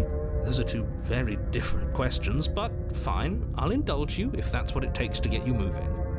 Let's say for a moment that this really is the second time you've met me, or at least a version of me. Mm-hmm. You died last time, which probably only happened because you didn't listen to me. Debatable. The absolute irony. Well, that's one way to put it, I guess. You really don't remember what happened last time, do you? You practically forced the princess to kill us. That doesn't sound like the sort of thing I'd do, which is honestly all the more reason for you to not buy into whatever self-delusions the three of you are crafting. But this is a thought experiment, so I suppose I'll continue to give you the benefit of the doubt. If I did practically force the princess to kill you, it was probably for a good reason. Did you try and free her? Did you say something really mean to me? Because if I really did what you said I did, you probably deserved it. I'm a professional, after all. We love an emotional manipulator. Hello, son. Sure you are. Sure he is. Anyway, I believe your second question was, what's the point of doing anything? If you're asking that, it sounds to me like you're making the rather dangerous assumption that your actions last time around didn't have any consequences.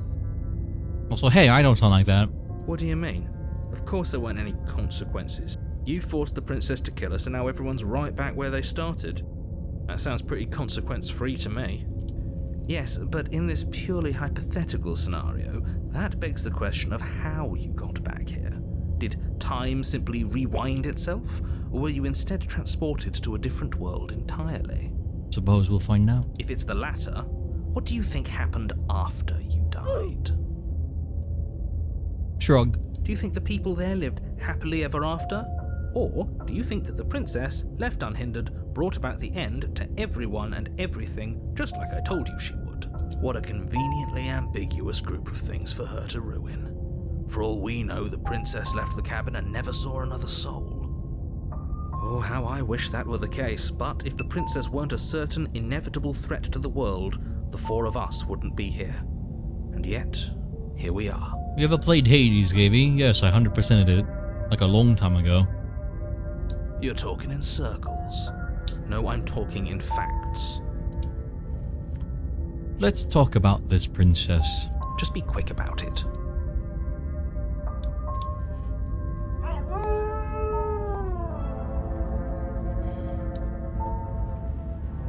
Who locked her in this basement? What is this place? Also, Son the Synthetic, thank you very much for your follow. Welcome to the Black Hole Bistro. Hope you enjoy your stay. People locked her in that basement, and I told you what this place is. It's a path in the woods. Don't overcomplicate things. Are you going to play the second one when it comes out? Of course I would. I love Hades.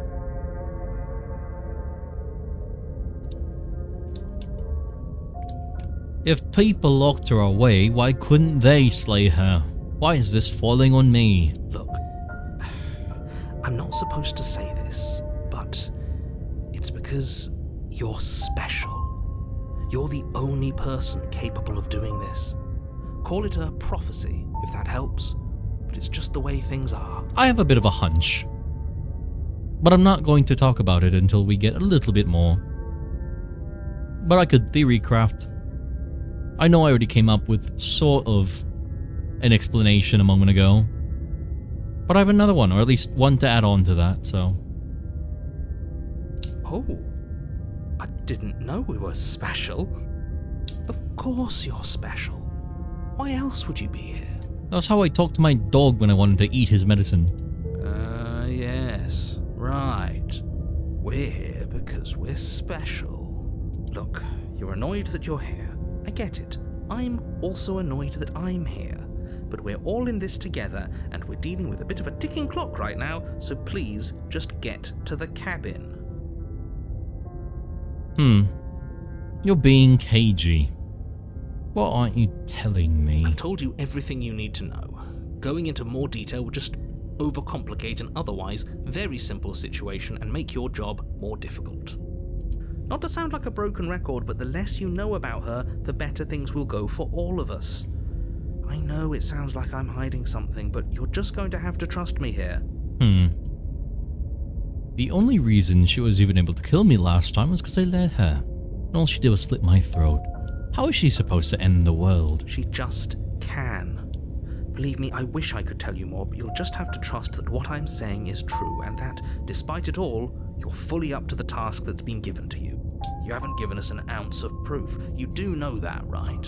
What proof could you possibly ask for? Literally anything. Fine. Check your pockets. I have pockets? What if I don't? What if I don't check them? I'll check my pockets. You put your hand What in is your that? pockets and pull out an envelope with the words, "The evidence." What written is across the this? What is... This is when, like, I'm fucking DMing, right? And I'm like, there's a big bad in the other room. He's, like, slaughtering thousands of people with his army. You have to kill him. And my player's like, is he really? And I'm like, yes. And I'm like, oh yeah, where's the proof? And I'm like, fucking slams down, starts scribbling shit. Here's the note that says, I am the big bad. I killed all those people, signed the big bad to make them kill him. Like, bruh.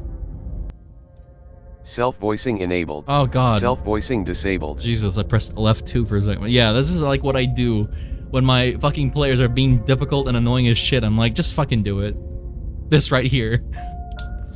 Within, you find a note in your handwriting. It reads, "The princess will end the world if you don't stop her. This is an immutable truth." That doesn't prove anything. How do we know you didn't just forge our handwriting? I wish I could tell you more, but there are some rules I have to follow for all our sakes. Please just trust that these rules are in place for a reason. I'm on your side. You mean you're on our side as long as we do what you tell us to? Exactly. Because you not doing what I tell you to do means you're putting the world at risk. I think we've got everything out of him we're gonna get. Okay, that's all. Let's leave. No, I'm kidding. To the cabin. A warning before you go any further. She will lie. Yes, don't believe a word she says. Just go in, take the knife, and do what you're supposed to. Wink. Did you just say wink out loud? No, I didn't. Wink. Just ignore this clown and focus on the princess. Well, if he's a clown, you're the entire circus. Ba-ba-ba-da-ba-da-ba-ba-da. Into the cabin.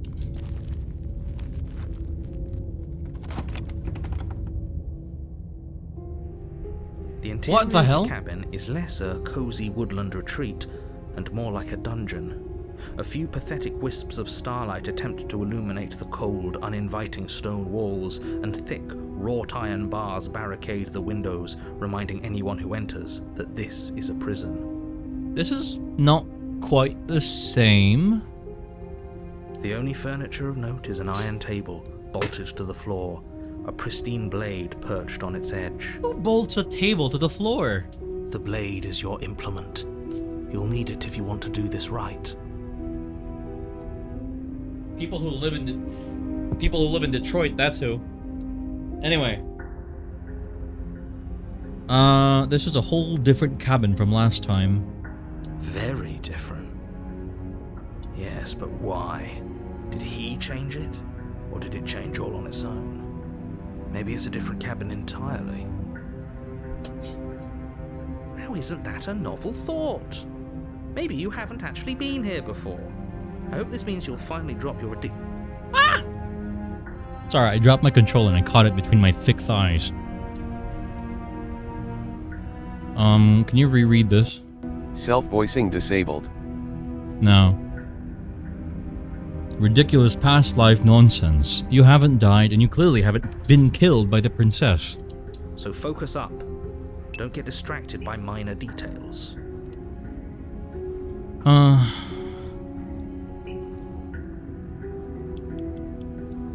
Sure, we'll take the... Approach the mirror. You walk up to the wall next to the basement door. It's a wall. There isn't much to see here. What are you talking about? This isn't a wall. It's a mirror. Or at least it'll be a mirror once we wipe off that layer of grime. You reach forward and rub your hand against the cabin wall. I hope you know how ridiculous you look right now. But there was a mirror a second ago, and now it's gone. If he doesn't want us to know about it, it must be important. We should keep our eyes peeled. Maybe it'll be back. Okay, into the basement. I'm afraid I'm going to insist we take the blade. We're in a dangerous situation and I'm not letting us go down there without a weapon. Are you sure? She killed us with it last time. What if she turns it against us again?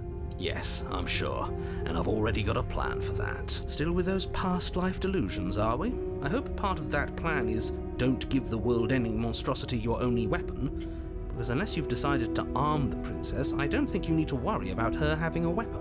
Peachy, we'll be fine. Okay, I'm trusting you. Don't know how you get a say in this. What's the big idea? Normally, yeah, but not about this. Call it a reflex. We take the knife as we go. Wonderful. You do exactly that, sweeping the knife from the table before proceeding to the basement. Don't worry about it. We have a knife, so what? It's not like we have to use it. No, you don't have to do anything, but you do well to use it regardless. Moving on. The door to the basement creaks open, revealing an old stone staircase. A few sputtering torches attempt to vaguely illuminate your path, dancing across glimmering patches of slimy moss on the stone steps. If the princess lives here, slaying her would probably be doing her a favor. Her voice, harsh but controlled, carries up the stairs. Is that a visitor I hear? Please, come downstairs. It's been a while since I've had company. Does she remember us? You walk down the stairs and lock eyes with the princess. She looks up at you, the heavy collar around her neck clanking loudly as she moves. The chains binding both her wrists to the far wall, joining the metallic chorus as she adjusts her hands in her lap. This is what I do with Leon. Also, I suppose this is to counter the fact that we just cut her arm out before, because unless we cut her head off, I don't think we can do that again. So much for cutting her out of here. Yeah. Do you hear yourself right now? Cutting her out of here never should have been on the table. Ah! Have you noticed the empty chain on the wall? Odd that in a place where everything seems to serve a distinct purpose, there would be something so obviously useless. That was there last time too, wasn't it? Sort of. It was. What an interesting development. Why don't you have a seat? The two of us should chat before you bury that thing in my heart.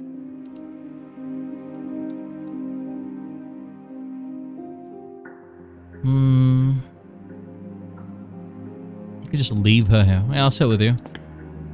You step towards the princess, but she stops you before you get too close, holding up one shackled hand. There's fine. I'd prefer we keep some distance until we've sorted this out. That's reasonable. We do have a weapon. Might as well put her at ease. Fair enough.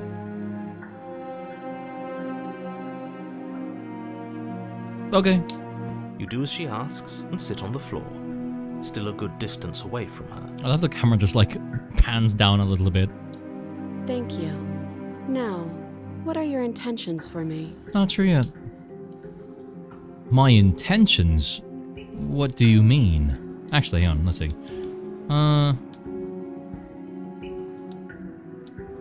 That other chain on the wall. Who's it for?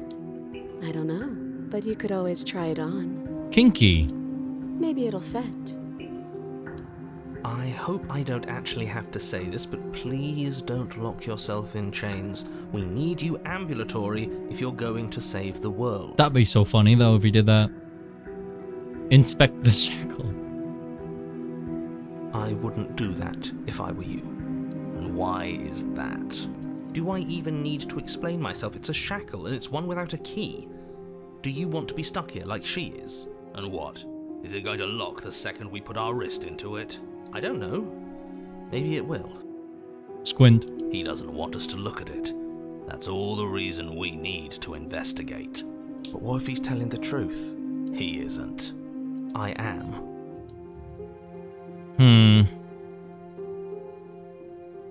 Fine, I'll let it go. For now. Good. Forget you ever saw it. Nice try, but I won't. Specifically because you told me to. Who's the princess? The princess? Let's see. I've been here before. Am I the only one who remembers that? Oh, are we acknowledging that? I thought we weren't going to give away the game. But yeah, I remember. Nice. I guess what you said back in the woods really was true. As much as I would like to remain in denial, it's no use. This has complicated things. It's complicated things how, exactly? Ideally, this was supposed to be one and done. You go to the cabin, you heroically slay the princess, and in the process you save the entire world from being damned to oblivion.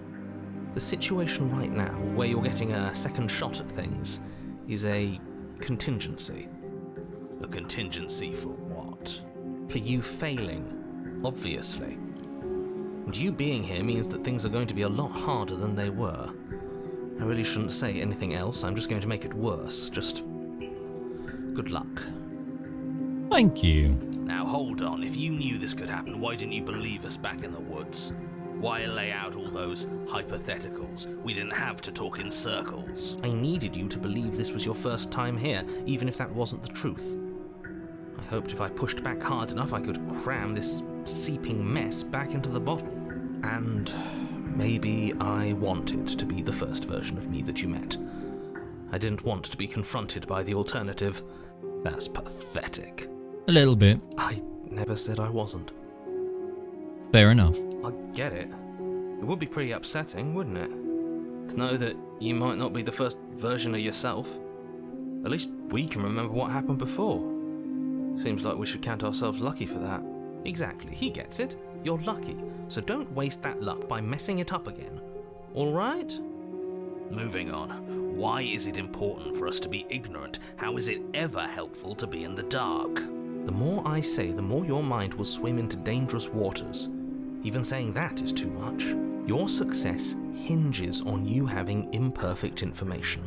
For the sake of the entire world, you need to accept that. I won't. Why? Why? Just why would you do that? For what reason? Fine, but you won't get another word from me on the matter. It's so funny since the first you killed the princess without a thought. Exactly. I'm a silly little drone. Much like some of you in chat right now. Wink. Wink wonk. Bat. Anyway. Yeah, sure. We'll see about that. Just give it a rest, this isn't helping. Focus. This is a serious situation. You shouldn't be daydreaming. Ma'am, I have stage 9 schizophrenia. The voices are yelling. Please let me counsel them. Okay, let's see. What happened after I died last time? Nothing happened. You died. I went upstairs. I couldn't leave. I found myself in a new place in chains again. More of them. And now you're back. Lovely. Is that really all she knows? It's not like we have much of a clue about how things work. And she's probably even more in the dark than we are. You're looking at me like I might be hiding something. I'm not. I guess it's possible she really doesn't know anything. Maybe both of us are stuck in this loop without any idea why or how.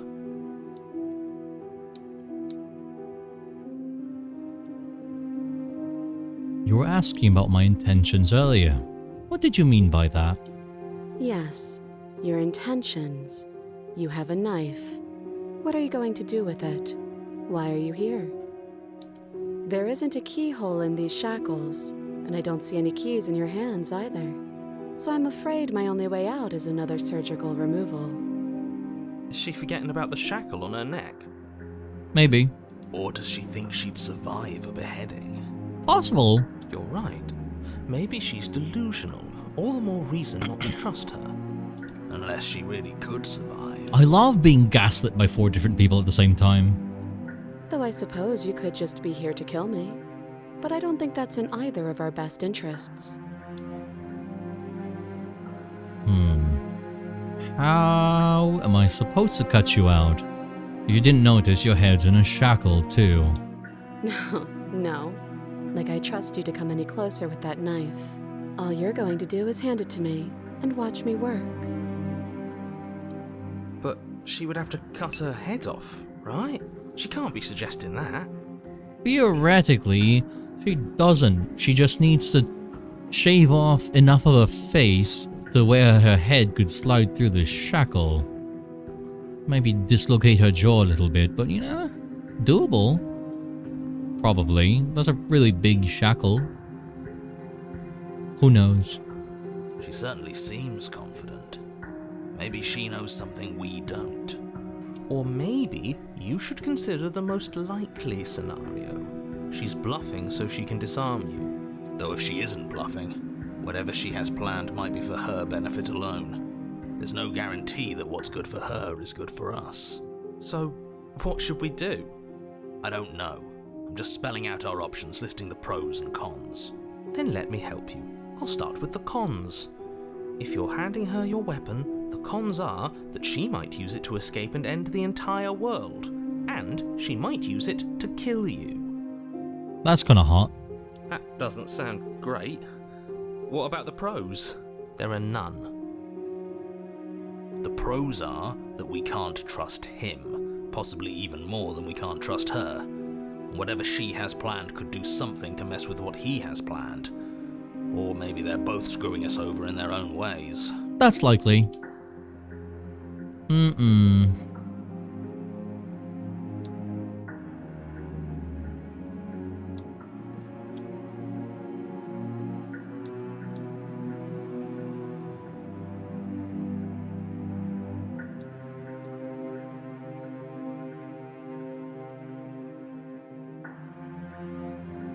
I can cut you out of here.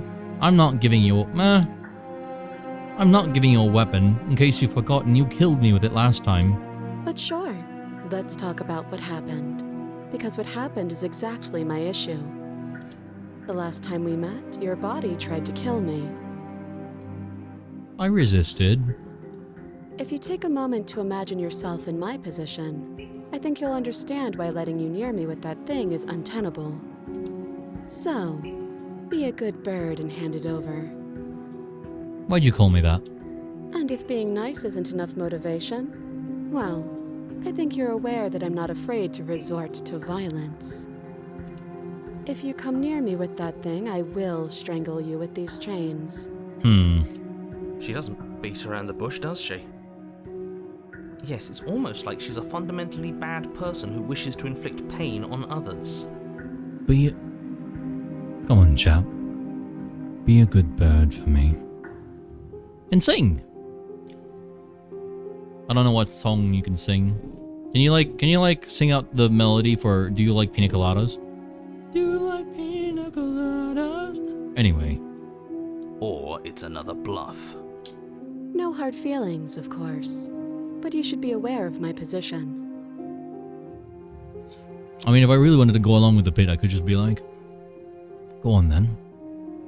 Be a good bird for me and sing that sweet song of yours. And I don't know, explode you, I guess. Anyway, we're waiting every night. Yeah, no, see, Clyde, this is a reason why I think you're the man behind the slaughter. Let's see. You're the one in chains. If anyone should be negotiating here, it's you, not me. Usually you'd be right. But this isn't exactly a usual situation. I'm not someone you can wait out. You'll find that I'm extremely patient. I believe it.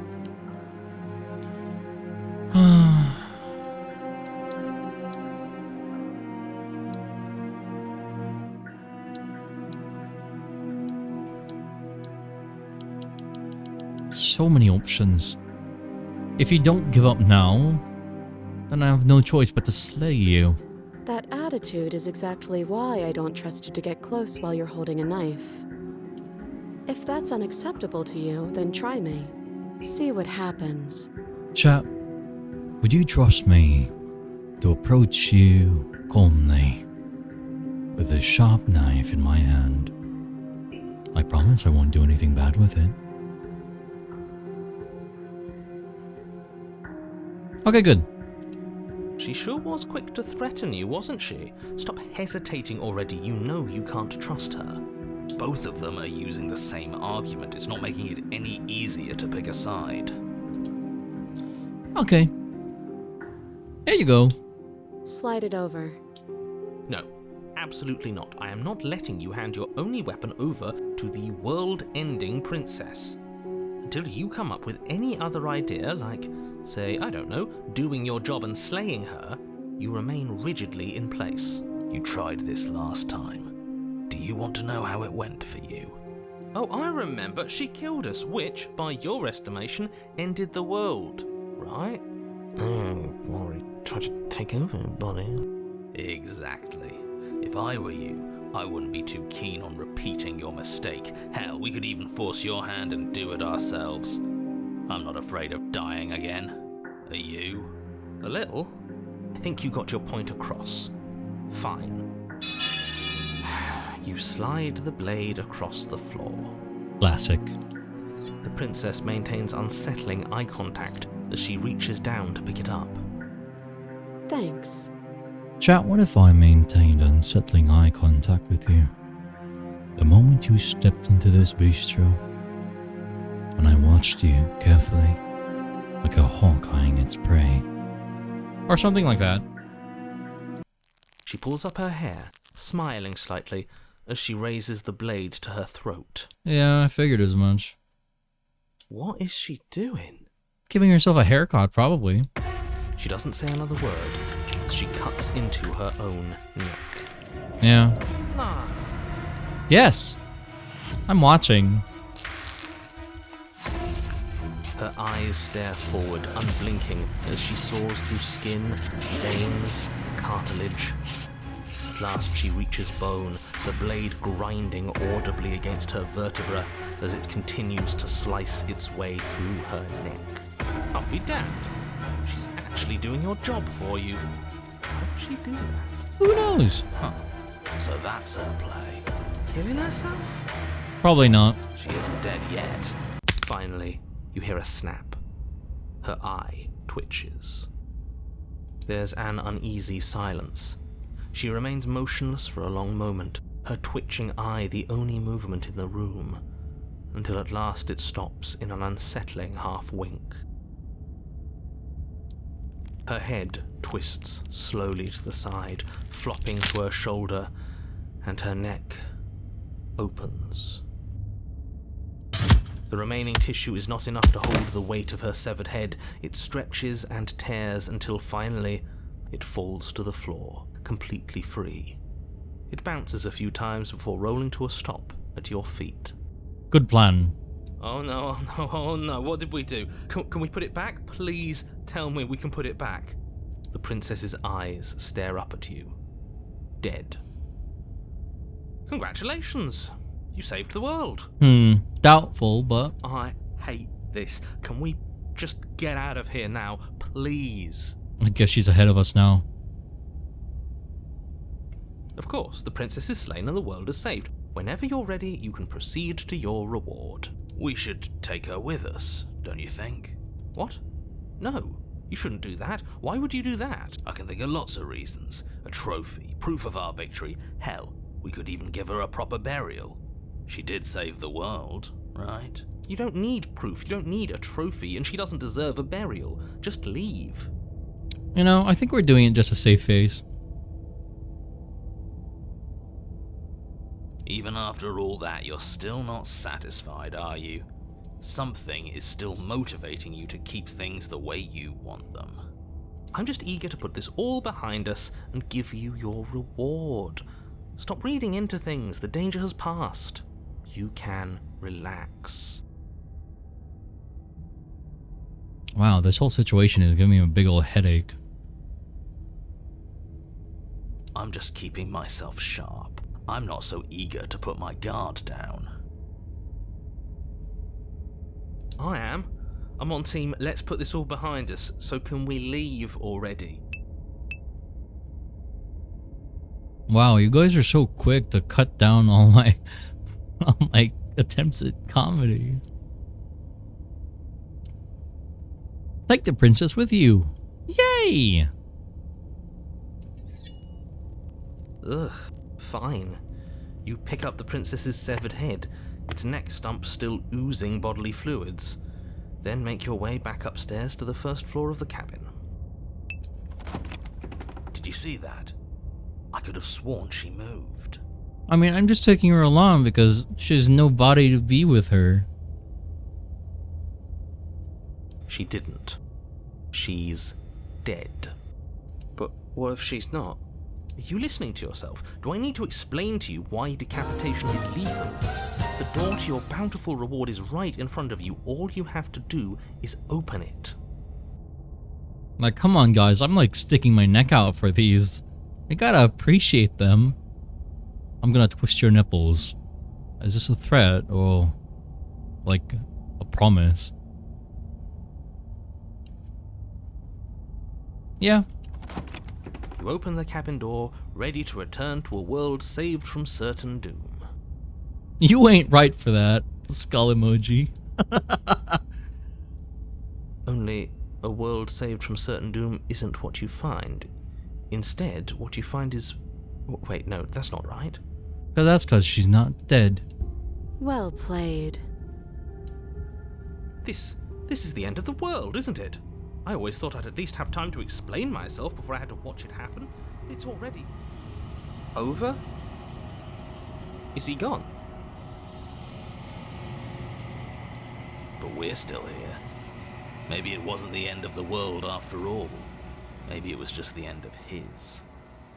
Thanks for carrying me up here. I had to take it on faith that you would know what to do. I'm glad I was right to trust you.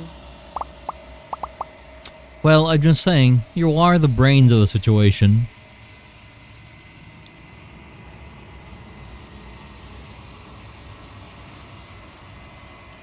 So, this is the outside. Maybe it's just my lack of body, but it's colder than I expected.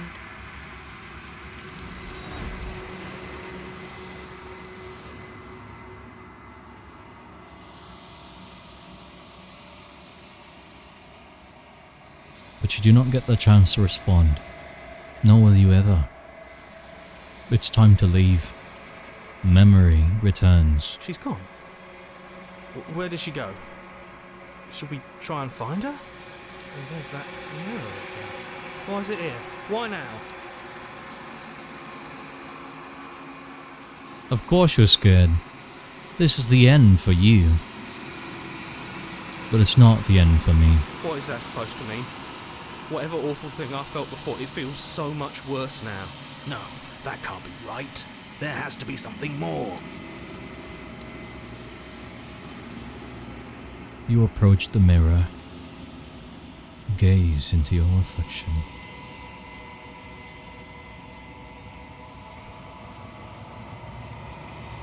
Silence as you reach forward. They're gone once again. The mirror always makes them leave. But you need to see what's in it. You've grown. You find yourself in the long quiet once again. Hello, darling. It's good to see you again. Flickering lights and empty cityscapes become pockets of vitality and movement. I am more than I was before. Whenever you are ready, I will wipe your slate clean once again. Are you the same being as you were before? How much have you changed? Is a child the same as an infant? I am an unbroken pattern, but every vessel gives fresh perspectives and carves new avenues of expression. I am different, but I am the same. Everything feels like a riddle. Can't you give me a single straight answer? I'm sorry. Words are difficult for me. Just like every furry. They never fully weave what I wish to say.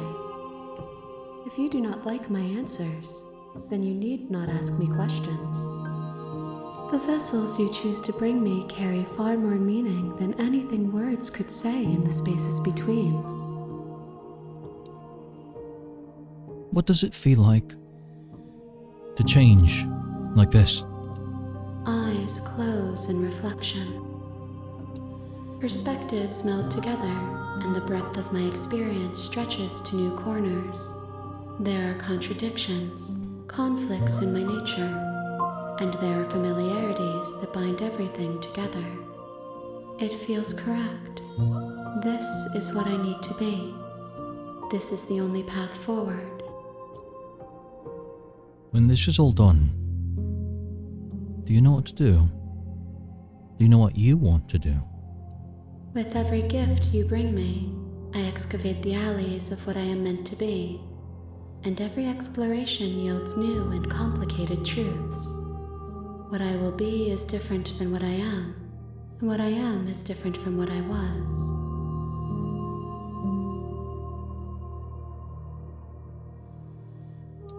I cannot tell you what desires I will hold when I have changed.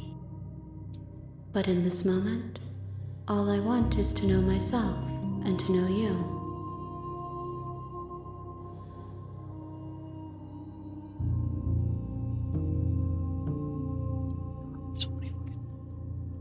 So many endings, or at least so many fucking options to do here.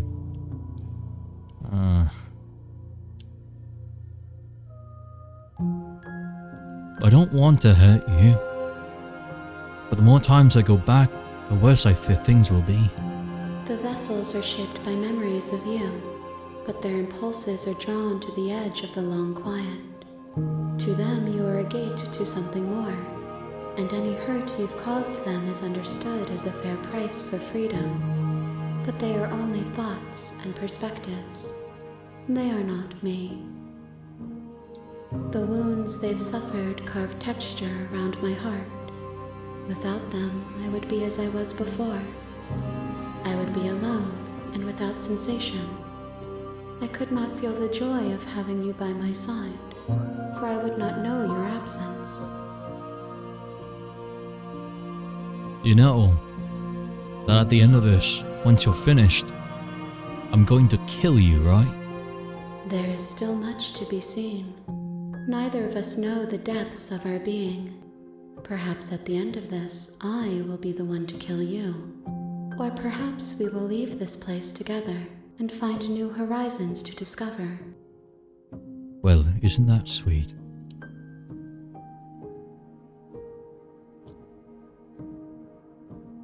When I go back, it's as if an invisible wall closes around me. Why can't I not do the same things I've done before? Those paths lead to worlds you've already seen, and to perspectives I have already made my own. They are useless to us now, inaccessible. The only paths of value are those that are yet untread. You have been kinder to me than anyone else I've met.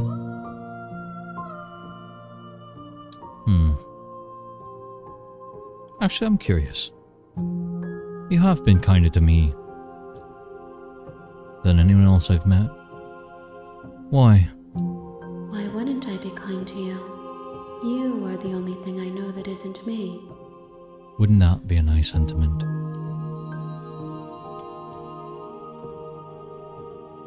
What do you want me to bring you next time? Gifts aren't what someone tells you to bring them. Fair enough. My joy is in seeing what you choose. There are no wrong answers, and every perspective illuminates my shadows and shares new secrets. Do you have any thoughts on this vessel?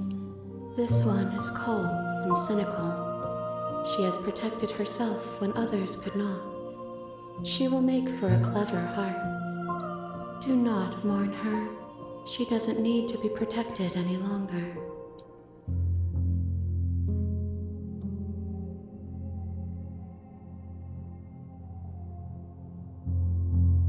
So you don't have any preference on how you'd like to change or grow? My preference is for you to show me what you would like me to see.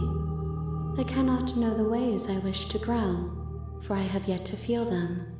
It is you who guides me down the thin trail of perspective and memory. Fair enough.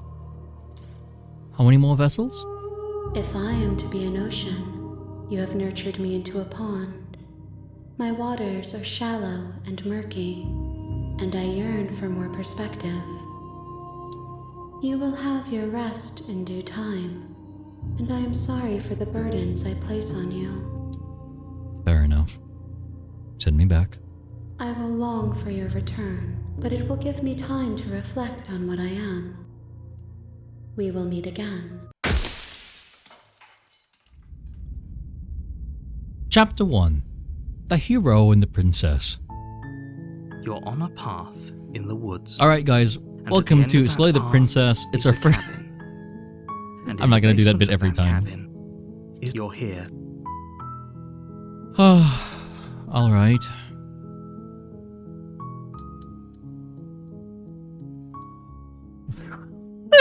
What is that? Sweet! I've always wanted to offer Monarch. Viva la revolution! That's the spirit. Yippee!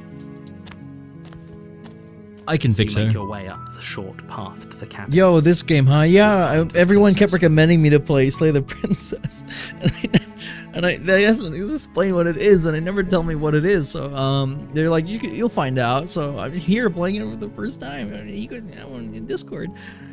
Anyway, We're not going to go through. Ignore him.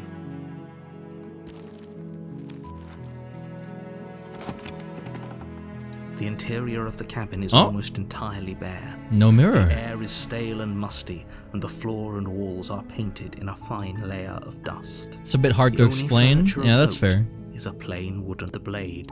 I guess we'll find out, huh? The door to the basement creaks open, revealing a staircase faintly illuminated by an unseen light in the room below. This is an oppressive Self-voicing place. disabled. Oh, The air feels heavy and damp, a hint of rot filtering from the ancient wood. If the princess really lives here, slaying her is probably doing her a favor. people can vote on Discord. Yeah, if you join the Discord, sometimes I ask people what I'm going to play before I stream. You can like leave a little reaction in the announcement channel. Her voice softly carries up the stairs. Hello? Is someone there? Huh, you sound kind of different. It's hypnotizing. It's the kind of voice you only have to hear once to remember it for the rest of your life. Don't let it fool you. It's all part of the manipulation. You're playing a dangerous game by coming here unarmed.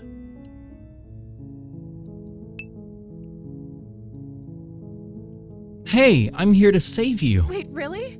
You're here to rescue me? I was starting to think I'd be stuck down here forever. I love how when I don't have the knife, she pulls up the facade of, oh my god, you're going to save me. But the moment we bring a knife, she knows that we were going to kill her, which is neat. What genre is this game, Gabe? I think it's a psychological horror. People don't really talk about it much, but that's all I hear about it, so you know. I see. You're trying to get her to lower her guard. It's a gamble, but it might work. Come downstairs. I want to see the face of my rescuer. Also, I love actually the change of like, so the cliche would be, save the princess who's locked in a tower, but this is different. I love the juxtaposition of like, save the princess who's locked in a basement. You see, locking things in towers implies that they are precious. It is a climb. There is difficulty reaching it, hitting the top.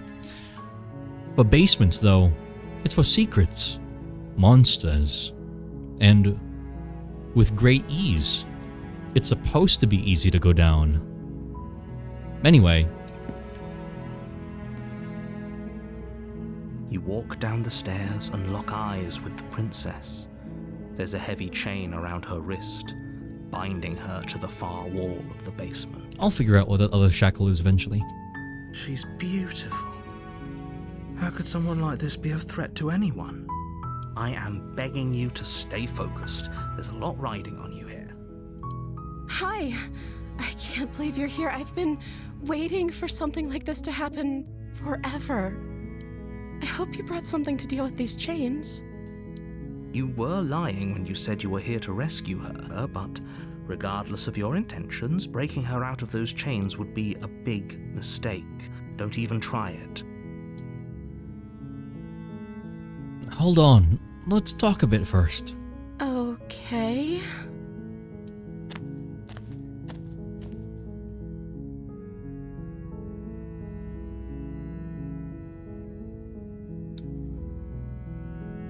I did actually have this question while I was like sitting here. I was like, how are you eating and drinking? I mean, obviously we know that you're not actually normal, but I'm curious how you'd feel. Anyway, go get the knife. What's your name? Oh. Huh? She pauses, carefully formulating her words before she responds. You can address me as Your Royal Highness. Or you can just call me Princess if Your Royal Highness is too formal. Same answer. Different vibe. Is Princess her name or her title? What if it's both? Could you imagine being named Princess Princess? Hi, my name's Princess. It's Vanessa. Hudgens? So is Princess your name? Like I said, you can call me Princess if you'd like.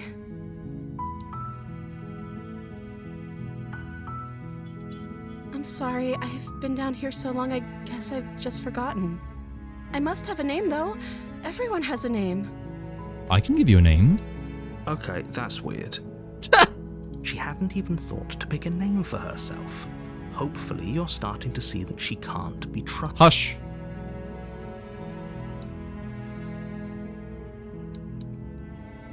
If I'm the first person you've seen in a while, what have you been eating? Or drinking?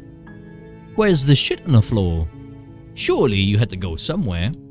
I don't see what that has to do with anything. This is the only time this is ever going to happen, but I agree with the princess. That's hardly relevant. Hey, I'm allowed to have my curiosities. Okay, but actually, what has she been eating? She has to eat, right?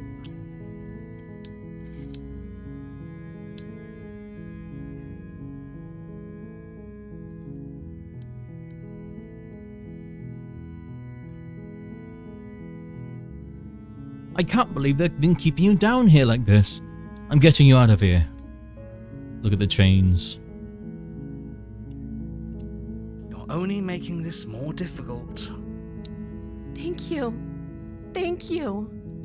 You're making a huge mistake. No, you're doing the right thing. You walk up to the chains binding the princess to the wall and give them a tug.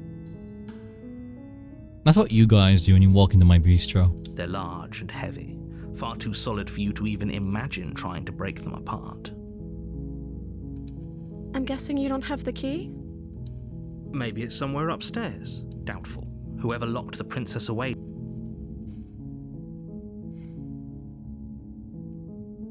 And if there isn't a key, do you have any other ideas?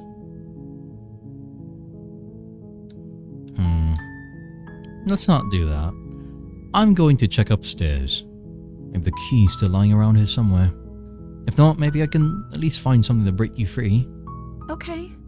I'll be here. Good luck. Bye! You attempted to make your way out of the base. Is someone else here? Hey! You little shite. Your shouts and I'll repeat myself. Fine, I'm just going down. You make your way to the bottom of the stairs. This would have been so much easier if you'd just taken the blade like you were supposed to. Easier for whom? Easier for everyone. Look at the mess you're in. I heard the door slam. They locked you down here too, didn't they? It's an interesting take. There's a slight panic rising in the princess's voice. If I could just get out of these chains, I know we could force our way out of here together. And how am I going to do that? She barely hesitates before raising her arm to her mouth, her teeth tearing through her limb with the determination of a trapped wolf. See, I mean, I suggested this in the beginning. Like, if she could just do that, why wouldn't she do it? Why doesn't she try to gnaw her own arm off like a trapped coyote? As she rips her flesh from her bone, a sound comes from behind you. The clang of bouncing metal. Did you throw me the knife, you little shite? It's the blade from upstairs. You're not sure how it made its way down here, but if there's a time to strike, it's now. Cheeky bugger. Or we could use it to free her. You won't like what happens if you do that. We came here to do something. We've killed her once, we'll save her a third time. Fine. Against your better judgment, you place the blade against the ragged, self-inflicted wound on the princess's arm, just above the unyielding chain binding her to this place. You cut into her flesh. The blade is sharp, and it takes little effort to crack through the bone of her arm. Her limb falls to the ground, and the heavy chains follow suit. We are pretty handy, aren't we? I'm sure a lot of you are having a hard time grasping the situation at hand. But, you know, I don't know. I guess, like, the situation is a little bit weird. I can't really put my finger on it. But, you know, you guys get a big thumbs up for trying your hardest. She didn't so much as utter a sound through the whole ordeal. No, she didn't. She smiles softly as her gaze meets yours, blood from her wounded arm dripping rhythmically to the ground. How is she still smiling after everything? It's like she isn't even bothered by what just happened. Thank you. Now let's get out of here. No, we won't have any of that. The stakes are too high. You can't. As the princess approaches the bottom stair, your body steps forward and raises the blade. Wait, this isn't fair. You can't just do that. Watch me. What are you doing? What are you doing, Step Knight? Oh! Okay, for a second I thought... For a second I thought there was no option. Okay, let's warn her. Stop that. Move! Something's come over you, hasn't it? You know you don't have to do this, right? Your body lunges forward, the blade held low, ready to sink into her heart. But the princess dodges, stumbling back against the wall before the blade has a chance to connect. Stop it. Stop trying to resist me. I'm trying to get you out of here alive.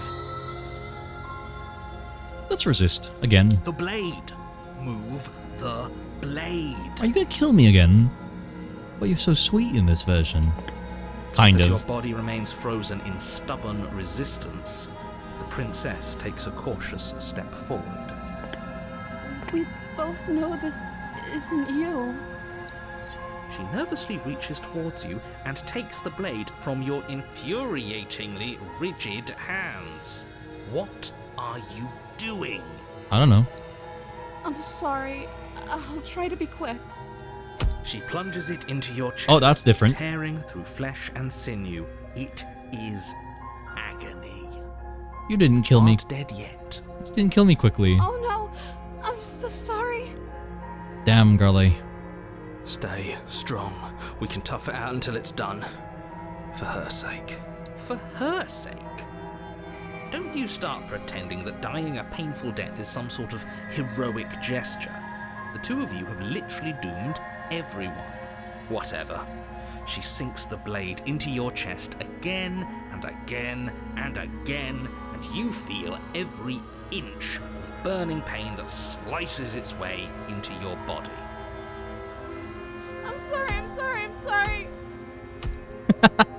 She doesn't know how to use a knife, does she?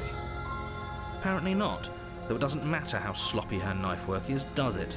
A stab wound is still a stab wound, and it won't be long before you bleed out. I'm so sorry. With one last thrust of the knife, your legs give out beneath you. You collapse to the floor, your blood pooling around you, your limbs unresponsive. The princess stares down at your ruined chest as tears carve rivulets of pink down her blood-spattered cheeks. It can't just end like this, right? It could. Oh, that's rich coming from you. As much as I prefer for things to have gone differently, I can't deny the reality of what's happened. The two of you made your choice. It's over. 28 stab wounds! Everything goes dark, and you die. Chapter 2. The Damsel. You're on a path in the woods, and at the end of that path is a cabin. You're here to slay her. So, what was it? It was the stranger? Fuck, I already forgotten the second one. No, the second one was the stranger. The stranger and the damsel. I forgot what the other chapter 2 was. Anyway.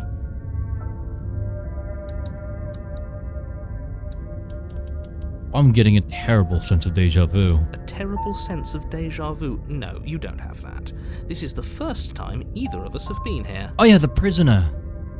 If he doesn't remember what happened, then maybe it's best to keep it that No, way. you're right. It was the stranger, the prisoner, and now it's the damsel. Yes, he didn't approve of us Oh. last time, did he? If we're going to save our beloved, we'll have to be sneaky about it. Oh boy. My dick has grown a brain and is now speaking to me.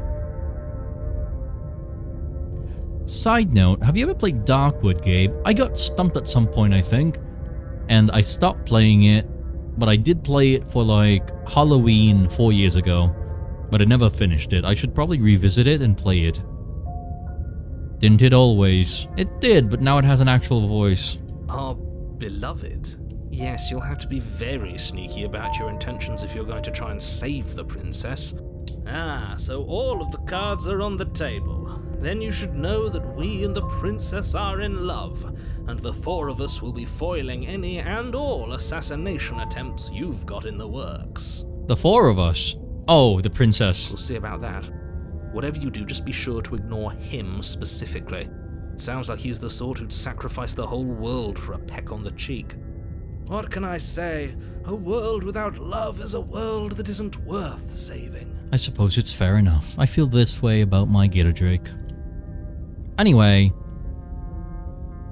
this is more than just deja vu though. I'm pretty sure this whole thing literally just happened. We could go back and forth on this forever, and it won't get you any closer to doing your job and saving the world. Oh, quick So save. let's just agree. Okay. Apparently left Before you bumper go any is further, quick save. She will lie. We already told you we're not playing along with your little game. It's your lies that can't be trusted. Her beauty is the only thing in the world we can believe in. I think we've already been over this. I'm pretty sure he just likes the sound of his own voice. I do, but I also speak from the heart. My passions are too great to be stifled. They must be expressed. Sure, yeah, your passions are strong and all, but not everyone needs to hear them. Some things are better kept quiet.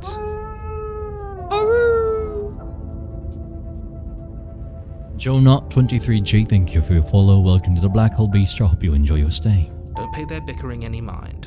Focus on the task ahead. The interior of the cabin Different is cabin. clean and Again. elegant, its stone walls draped in fine-threaded tapestries, a prison befitting a royal prisoner. The only furniture of note is an ornate wooden table with a pristine blade perched on its edge. So speaking of the thing I mentioned a while ago, now it seems we are in a tower. Before, it was a dungeon. Medieval dungeon, mind you. But still a dungeon. And now, it's a tower. The blade is your implement. You'll need it if you want to do this right. Curious. Alrighty. Mirror time. You walk up to the wall. What are you talking about? This isn't... You reach forward and rub your hand against the cabin wall. But there was a mirror a second ago. And now it's gone. Pity. We could have a feather out of place and now we'll never know. We can't gallantly sweep her off her feet if we have a feather out of place. Oh, it doesn't look quite right. It looks like a drawn-on image of a mirror now. Oh no, my bad. Oh, it's a banner. I apologize. Take the blade. I'm good. The door to the basement creaks open, revealing an intricate stairwell. Gold-trimmed carpet glimmers in the light of the torches positioned along the walls. The basement almost seems welcoming in the dim firelight, but it's still a stone basement. If the princess lives here, slaying her is probably doing her a favor. A soft voice carries up the stairs. Hello? Is someone there? Her voice. It's somehow even more beautiful than last time. I can hear wedding bells already. I've held my tongue till now, but you're taking this a little too far. We barely even know the princess. We can still do right by her without all this over-the-top fawning. Yes, for everyone's sake, you're not in love. Just remember that her charms are all part of the manipulation. Chat. Would you let yourself be manipulated? Especially if it was oh so charming to just give in like that.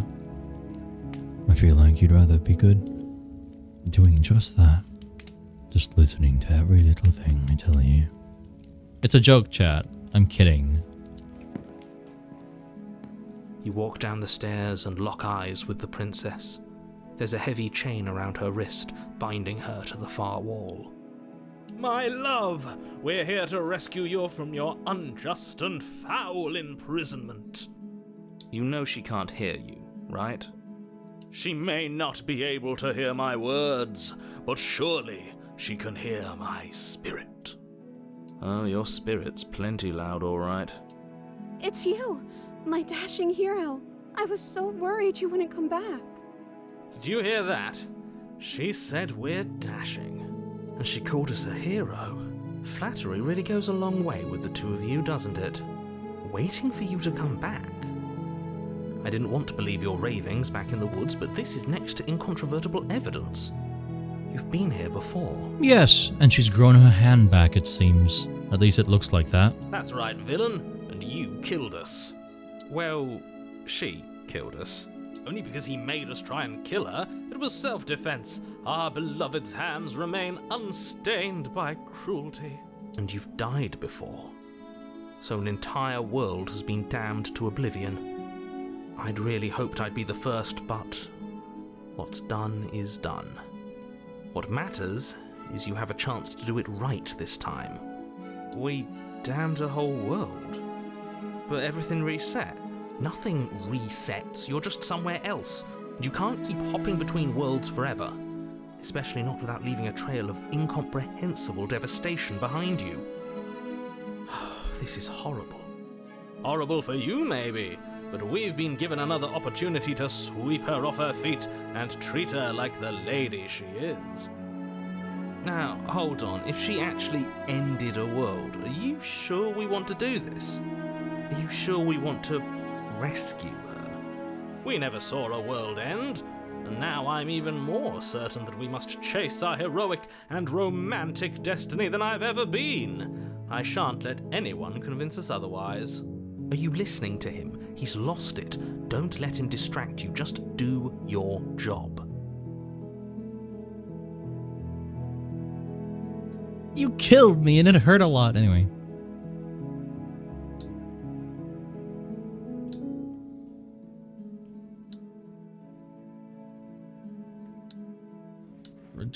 There's just an option. Do I talk to her? I mean, I can talk to her, I guess.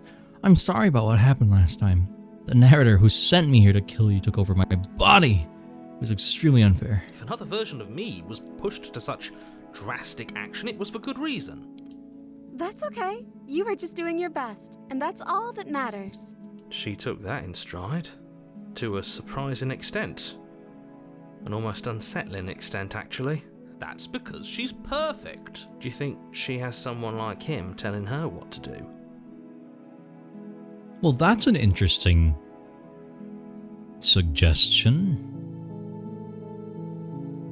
She doesn't. There's no one else like me. I think he's right, because I like it better if she doesn't have some horrid little voice like him, always trying to drive her to violence. What happened after I died? You died, and now we're talking. Yeah, fair enough. I didn't bring a knife. Do I have to cut you out again? I'm okay with whatever you come up with. You can cut my arm off again. We won't be laying a finger on her perfect wrists, and indeed, we won't even have to. Do you see how dainty her hands are? We'll be able to slip her right out with no harm done. What? No, she's a prisoner here. You can't just slip her hand through the chains. Why are you two arguing over the logistics of slipping her hand out of her shackles? She just said she'd be okay with any idea we came up with. Am I the only one here who thinks that's weird? Probably. She didn't care last time. Why should she care this time? That's our stoic, smiling angel. I'm going to be nicknaming Smitten, rose-tinted glasses. No, you're right. It's extremely bizarre behavior and further evidence that she's a monster who's not to be trusted. So go ahead and slay her. I love pretending to not see red flags. You killed me last time, and it hurt a lot. Why did you do that? I'm sorry. Didn't you want me to? I mean, sorta. Did we? Did we? We warned her of the cruel forces seizing our body. That's practically telling her to kill us. She is our beloved, and she made the choice to free us of our misery, to show us mercy and make the best decision for everyone. She made the best decision for her. Don't be so quick to assign kindness. You're just opening yourself up to manipulation. But that's hot. But before we started talking, did the world end? Did you end the world? I don't know. Was I supposed to have ended the world? Would that have made you happy? I'm getting a feeling. I'm getting a very strange feeling. Okay, because we've done this like a couple times now. Here's my minor theory.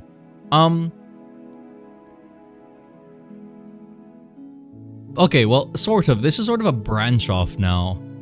My initial theory is that whoever that is in the long quiet is actually just us.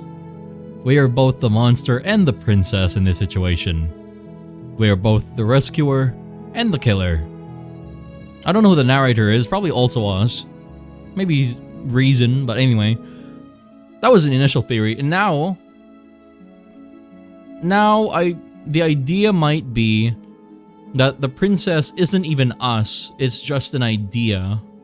She's more so just what we believe is happening, or sort of like a figment of our creation of sorts. I don't know. It's very much she is what we think she is.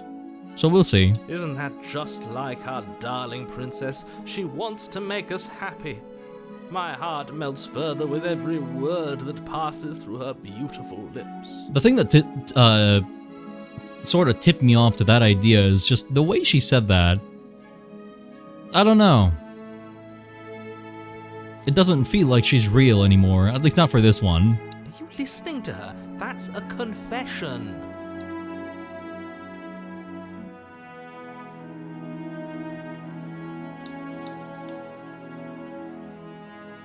Honestly, the world sucks.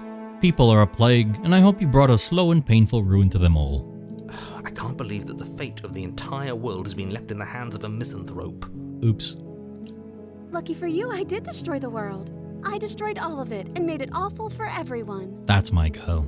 I'd point out that she just admitted to obliterating the entire world, but I guess that wouldn't actually move you. Oops. Oh, it moves me. Whatever we do next, we should do our best to not let her out. But have you seen her angelic face? She should get a pass. She just wanted to make us happy. By destroying the world. Apparently, yes. Okay. No. I can't let you do that. If you take another step towards the princess, You'll what? Take over our body and force us to try and kill her? I would if you had a weapon. Not on my watch, villain. My passions contain titanic depths, and if you try anything that might harm our dearest, I will end our life without a second thought. Chat. What if I ended the world for you? What if, to make you happy, I would tear the fabric of this reality apart and remake it all just for you? Just so I can impress you and see that lovely little smile of yours. Anyway. You wouldn't. I would. I would. I'd listen to him if I were you. He has a lot of strong feelings. And doesn't the world end if we don't stop her? And yes, I've noticed how the second voice that we develop is very much what... It doesn't really seem like the princess is echoing like the thoughts of our second voice. It's more so like our second voice is influencing the princess. It could be either, but yeah, it seems like in the beginning, it's hero's neutral, narrator is against, and whoever the second voice is for the princess. Or at the very least, against the narrator.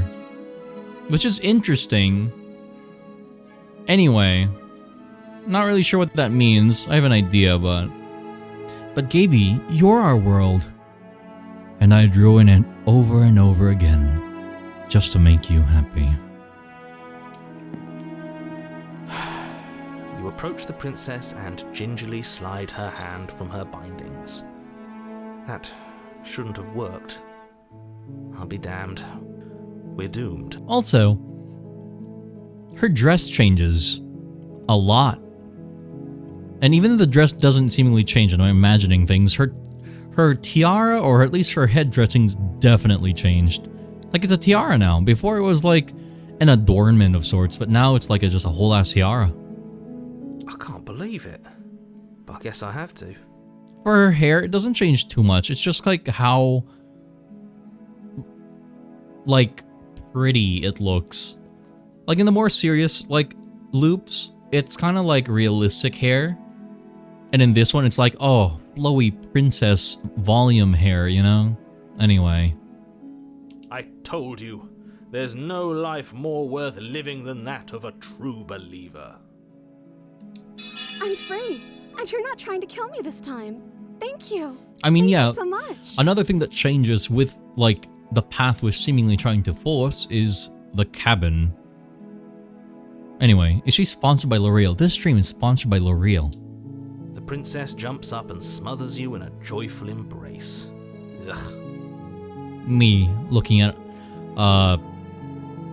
hetero stories. If only you had a I'm kidding, weapon, that's a one joke. slip of the wrist and your pristine blade would be buried in her back and everyone out there would be saved.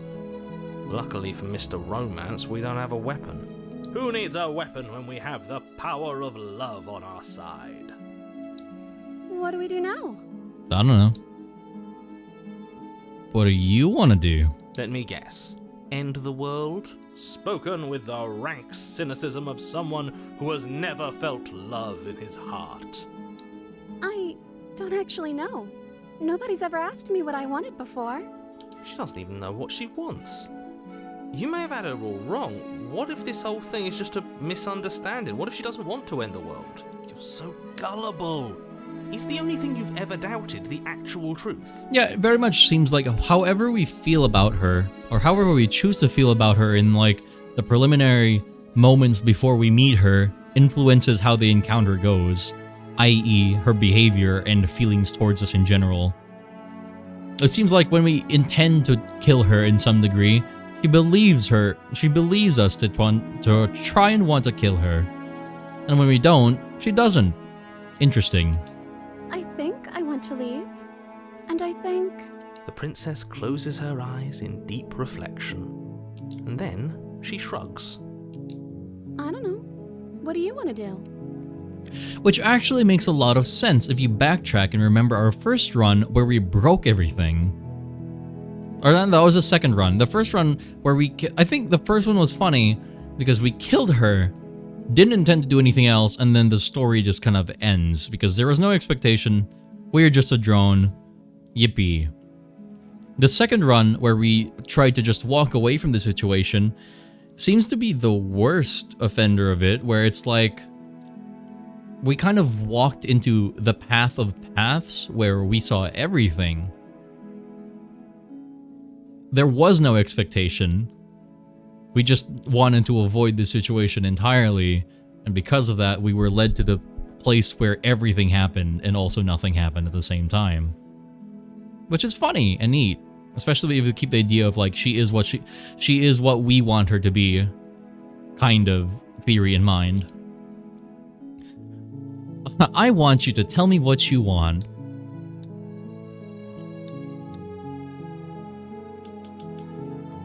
I just want to make you happy. Oh. That score change and her anime eyes are... Yep. She can't just want to make us happy. She could. It makes sense to me. That's all I want for her, so of course she'd want the same for us. But what would make you happy? I just want to make you happy. Bro, it's getting so much worse. Is she broken? What's going on? Uh-oh. What's going on is she's lying to you, only she isn't a good liar. Are you starting to trust me now?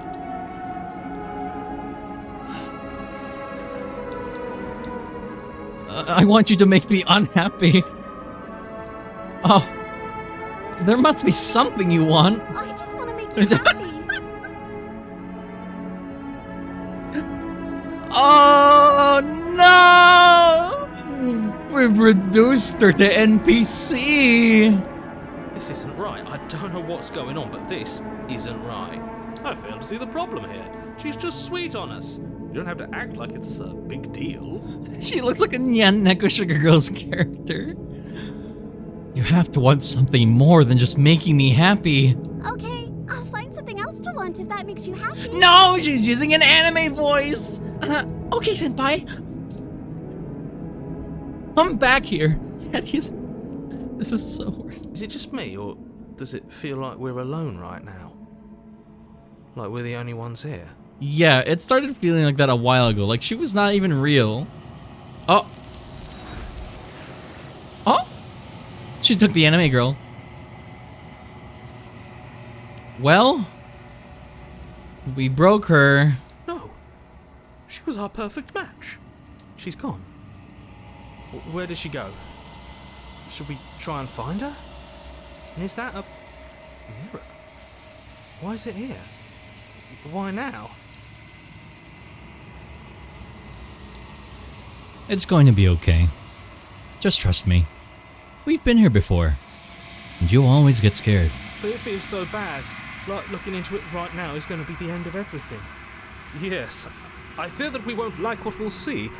What if we just sit here and preen for a while? That can't hurt. My idea of why the voice is affecting the second voice is affecting the princess and not the other way around is because, hold on, before that, Noan, oh my god, it's good to see you, Noan, you're lovely. I love Noan. If you guys ever want to see Big Boy do some big Final Fantasy raids, go look at Noan. He takes his shirt off sometimes, or they get him to take his shirt off sometimes. Man, I'd give that man a tug. Anyway, also hello, Lucario.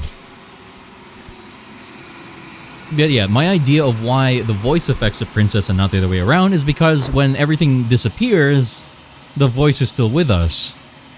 And the princess is, well, with the thing, so... Yeah, you write that down, no one. I'm just saying. You know, it's more than a possibility. I'll see you on the other side. It's going to be okay. Okay. If you say so. We'll trust you. Your bear form is my favorite form when you don't have a shirt on. Well, thank ye. Have you seen the minnow? I feel like you'd like the minnow as well. Either way.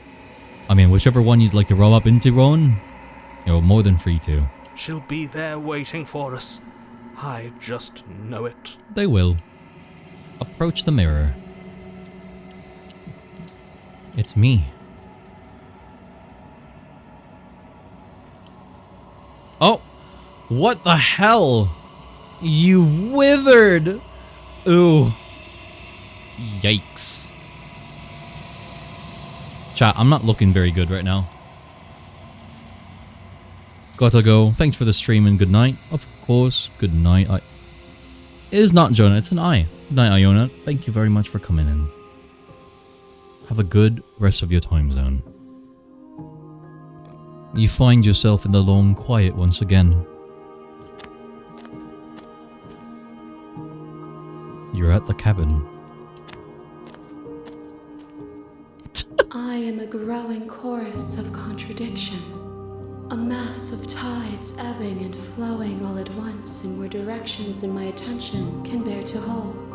To look at any one is to shift them all into something new, and to look away is to reshape them yet again. You do change. In the beginning, it's you.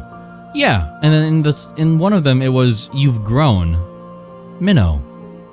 Hello, no one. This is also good. You're also free to tug this one, as long as I can tug back. All of me is changing, and yet the rest of me is still the same.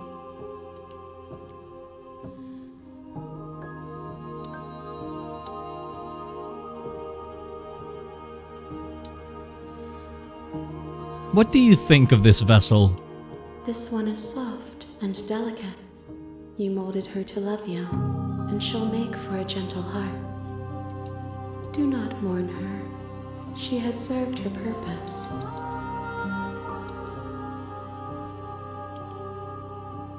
You can't be a contradiction.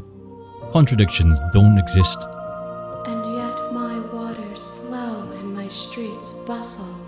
There are no words that can describe me into non-existence. There is no logic that can bind my multitudes. I am everything that you have known me to be, but I am also none of it. How can you stand to be a contradiction? As easily as you can stand to be you. You are like me, even if you have chosen not to look at the corners of you that do not fit. even if you have chosen to ignore the brilliant contours of your soul. That's actually a really good point. I like that. You are still you, even if you pretend you aren't. Even if you don't want to know what you are, you'll still be you. It doesn't matter how many times I go back. At least one of us always hurts the other. Doesn't that change you? Doesn't that make you worse? It changes me, but it doesn't make me worse, nor does it make me care for you any less. Does it make you worse? Do you resent me?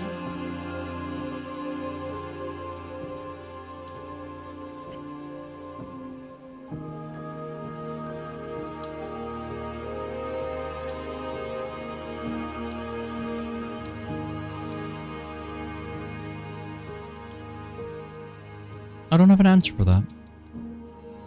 You are what brings me meaning. Know that the pain of your journey will subside in due time. But you still have a ways to go before we are done.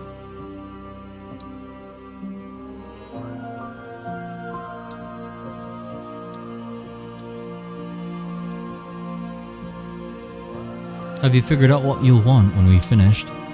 The desires of my multitude thrive in endless competition with themselves, but none of them rise above their dance to influence me.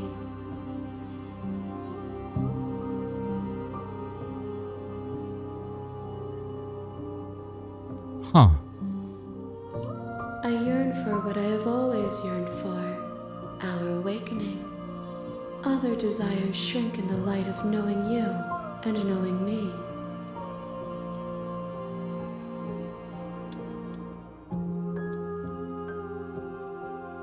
Do you still not care what I bring you next? I care about your gifts, but I have no preferences to burden you with. Even if I did, I would never dare to tarnish our relationship by assuming myself above you. Well, that's nice of you. How many more vessels do I need to bring you? We will know when we near our destination.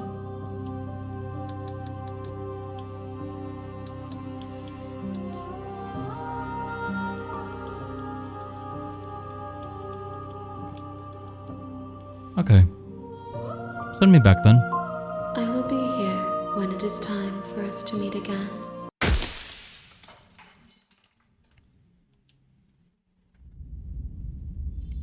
The Hero and the Princess.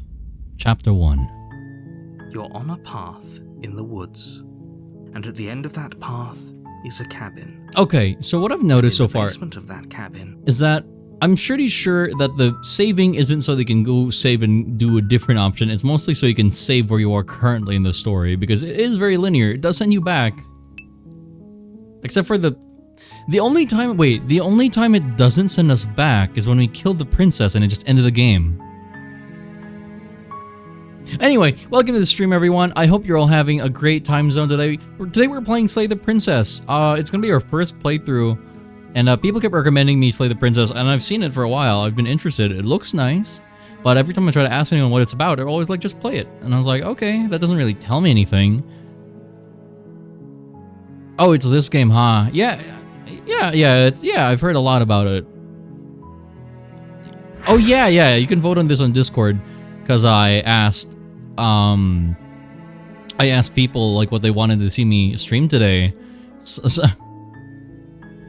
Also, however, it has been, I could do like 20 more minutes of this, but then I have to get ready for a different thing I have to get working on, so let's see.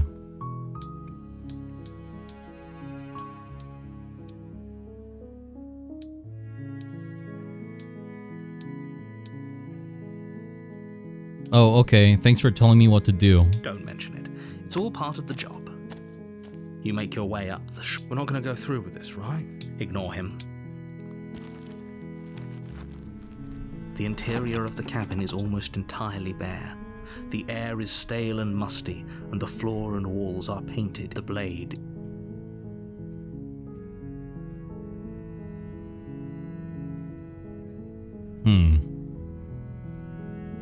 let's take the knife this time.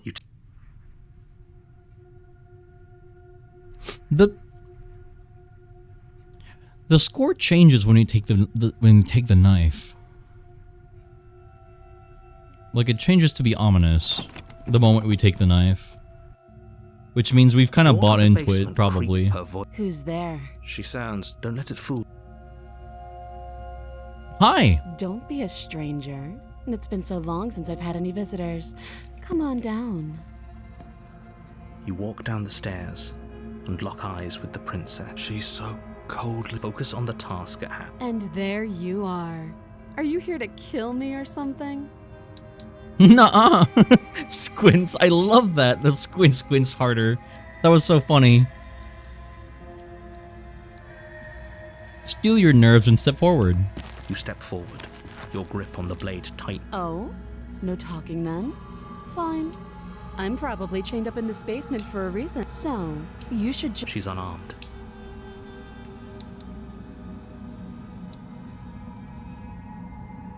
I'm sorry.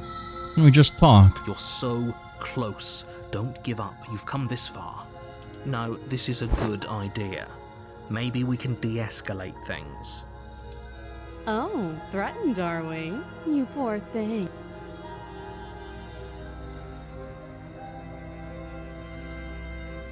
Did we drop the knife before? I think we said we're not dropping the knife, right?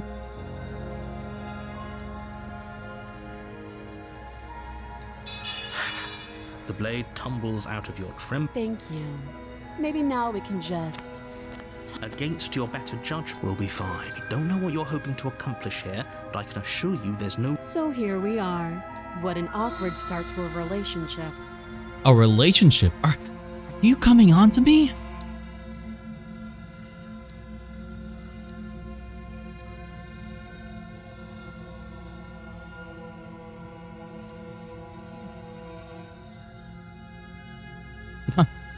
Yes, sir. Don't jump to any weird conclusions. We're two people who have met each other. By definition, we have a relationship. I'm here because you're supposed to end the world. Don't just tell her that. Oops. That's cute. Do you believe that? Do you think I'm some sort of... monster? If I'm supposed to be capable of ending the world, then how did I wind up here, chained to a wall? Have they told you why I'm allegedly so... dangerous? And that's what I'm trying to find out. Deflect. Ha!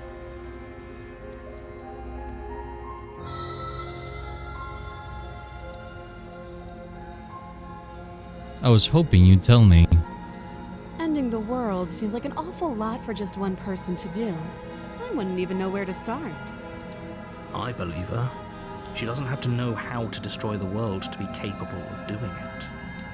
At the end of the day, whatever the two of us have going on down here is about trust. Oh my god, it's a metaphor for a relationship. Anyway. Whoever sent you to slay me claimed I was a threat to the world, but they didn't tell you why. That doesn't sound right to me. And I don't think it sounds right to you either. Otherwise, we'd be killing each other instead of talking. She has a point. There's a reason I've been telling you to question the situation, and there's a reason you've listened.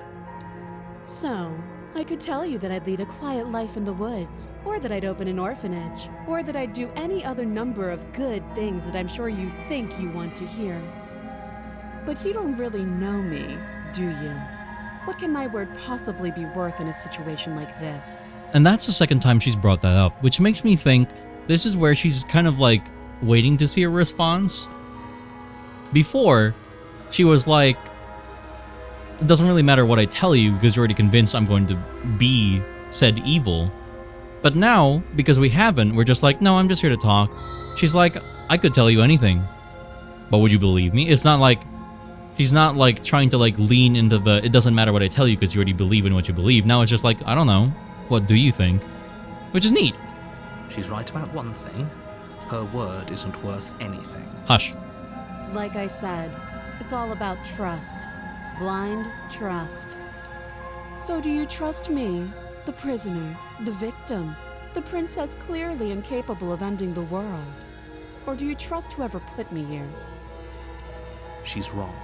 This isn't about trust. This is about risk. I love that game. We stand to lose everything, all for the sake of one person, and a subjugating monarch no less.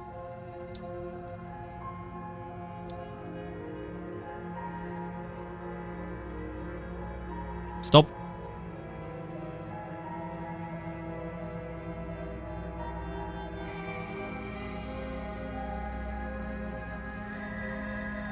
Wow. I somehow skipped through an option.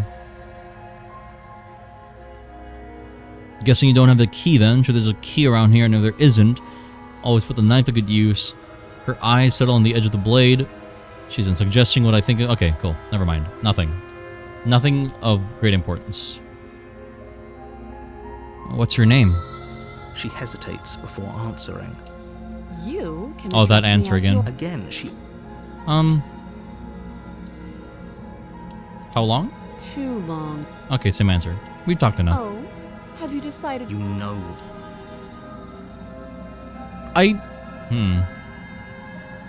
Oh yeah, she killed me coldly when I did this once. What if I leave her this time? Unless, wait.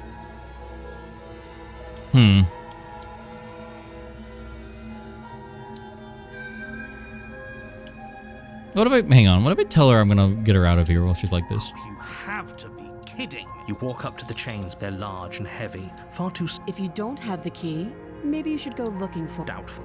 Whoever locked the princess away down here intended for her to never see the light of day. They wouldn't have just left the key to her chains somewhere in the cabin.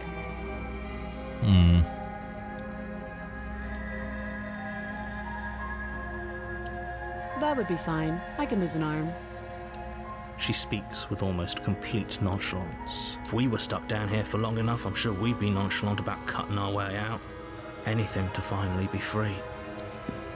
You attempt... Is someone... You make your way back to the bottom of the stairs. This would have been so much easier if you'd simply slain her like you were supposed to. Easier for whom? Easier for everyone. I heard the door slam.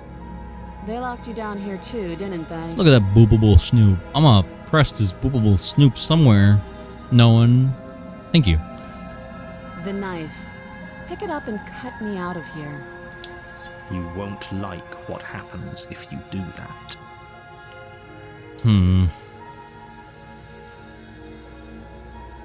I feel like killing her. I mean, I haven't tried to kill her since the first time. I dare you? Oh, it's a promise, big boy. Am I saving her in chat? Do I save her? I've never actually tried to kill her since the first time. I'm kind of curious. If it really is linear, that means killing her probably... Shank. Probably is like the way to just end the game. So let me save here. Given to curiosity. Yeah, sure, why not? Oops. Without hesitation, you bring the blade down. The princess flinches as you strike and your weapon sinks into her shoulder. You bastard. If I have to kill you to leave this place, I'll do it. I thought we had the upper hand, but it's as if she's barely even threatened by us. It's an act. She's unarmed and there's nothing she can do to hurt you. I'm not so sure. Don't waver now. As you raise your blade to strike again, she kicks out, knocking your legs out from under you. The two of you struggle on the ground. You lash out with the blade, slicing wherever you can. Her fists connect with your body again and again, each blow stronger than the last, shattering bone and rupturing tissue with reckless abandon. God damn. Princess got hands. Forget trying to rescue her. This is about survival now. Give her everything you've got. Also, look, my knife is bloody now. Shing, shing, shing. You roll out of her grasp and shakily push yourself back to your feet. Though every inch of you is in pain, the princess probably has it worse. Blood pours out from countless gashes, staining her once pristine dress. She pauses for a moment, catching her breath, staring at you with wild eyes. We can still turn this around.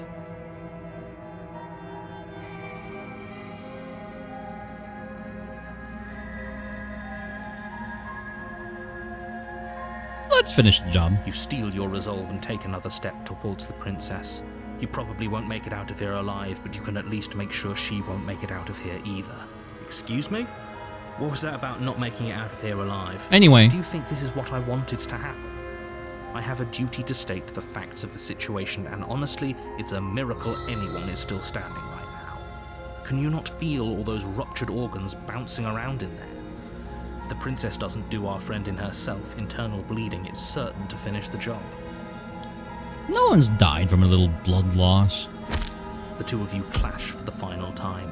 You feel your ribs break as she delivers a heavy blow, but you push through the pain, falling forward and sinking your blade deep into the princess's heart.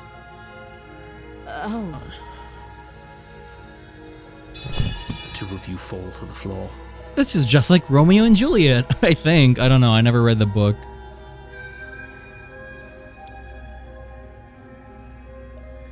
Yeah, Cap, she kind of like pulverized us with just her fists, so I mean... This was fun. You put up more of a fight than I thought you would. But I have to wonder, do you really think this is the end? But you don't have the time to worry over her words. Everything goes dark, and you die. Chapter 2. The Adversary. You're on a path in the woods, and at the end of that path is a cabin. And in the basement of that cabin is a princess. So, we're a rival now. You're here to slay her.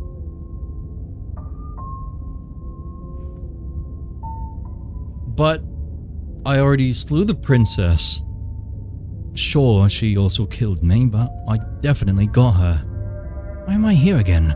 I can assure you that you didn't slay her and that she didn't kill you. People don't just spring back to life after dying, and the two of us are meeting for the very first time. If he doesn't remember what happened, then maybe it's best to keep it that way. Who's our second voice this time? You know I can hear you, right? It's going to be a lot harder than you think to keep secrets from me. That's fine. There it is. It doesn't matter if he can hear us. The only thing that matters is marching up to that cabin and winning. That's interesting. That's the spirit. There's no point in squabbling when the real threat is just up that hill. Sure. What do we leave here, though? I've never tried to leave a chapter 2. I'm curious. You have already committed to my completion. You cannot go further astray. Ah. I see. A warning. But she will lie. Lying and cheating doesn't sound like her at all. Not that it matters. It's not like she can lie or cheat in the middle of a fight. Are you sure about that? The point of my warning wasn't to start an argument over what circumstances the princess is capable of lying in. It was to give you some broadly applicable advice. The princess will do and say whatever she thinks it will take to get her out of there. So don't trust her. Ever. Another point of... Clear? It's time for D&D, have fun. I hope I can play with you one day, Nolan. Oh, in D&D also, I guess. But yeah, you have a good time, Nolan. Thank you very much for dropping off. I think that's another point of like interesting, or it's just a point of interest when he says the prince will do and say whatever she thinks it will take to get her out of there. But, I don't know. It's the way he phrases that is curious. Crystal, let's just get on with it already. Cabin time. The cabin is tighter than its exterior would suggest. Its cold stone walls press in on you, as if trying to forcefully direct you towards your destination. The only furniture of note is a black iron altar with a pristine... The blade is your... You walk up to the wall next to the basement door. It's a wall. There isn't much to see here. What are you talking about? This isn't... You reach forward and but there was... And now it's gone, so all of us can stop arguing about it and get to fighting. You're a point of interest, and you're precious. Anyway. Well, do we take the blade this time? Does it matter? Yeah, sure. You take the blade from the altar. It would be difficult to... I think the second voice would just make me take it again, like the first time.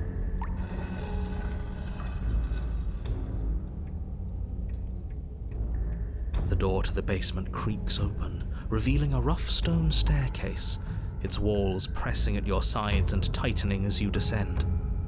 The air seeping from below is heavy and oppressive, with an almost sulfuric odor to it. If the princess lives here, slaying her would probably be doing her a favor. Yeah, probably, Numby.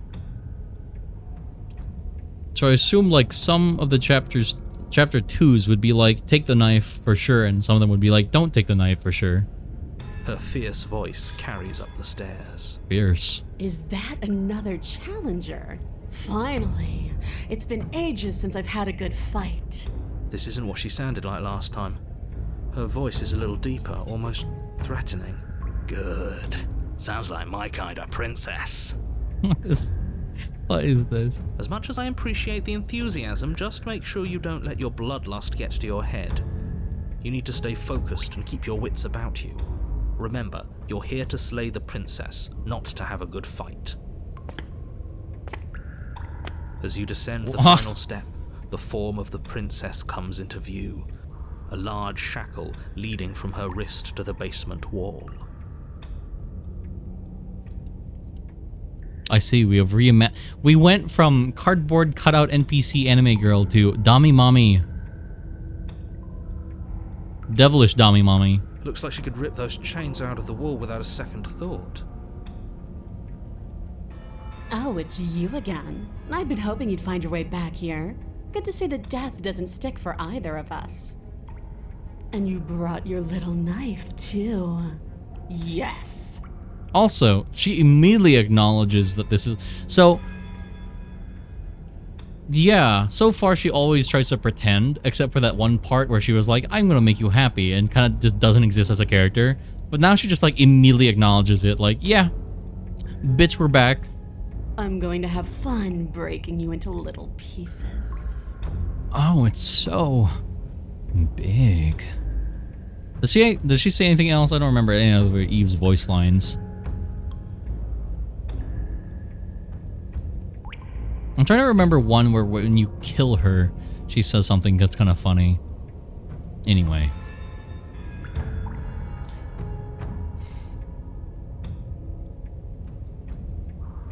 You look... I'm actually here to free you. What is happening? I'm not fighting a giant demon lady, bye.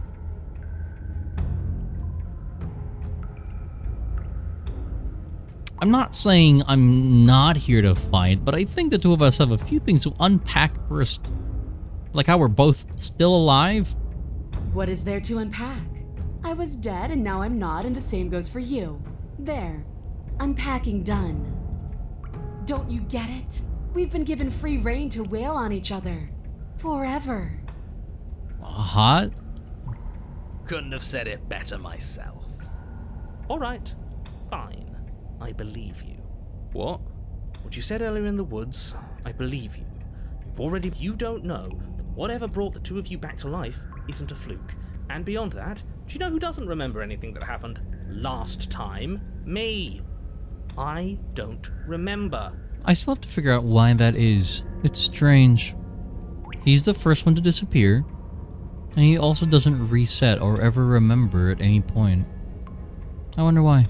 Are you okay? Of course I'm not okay! As far as we're all concerned, the fate of my world is still very much on the line. Not all of us have the luxury of jumping over to a parallel universe the second we die.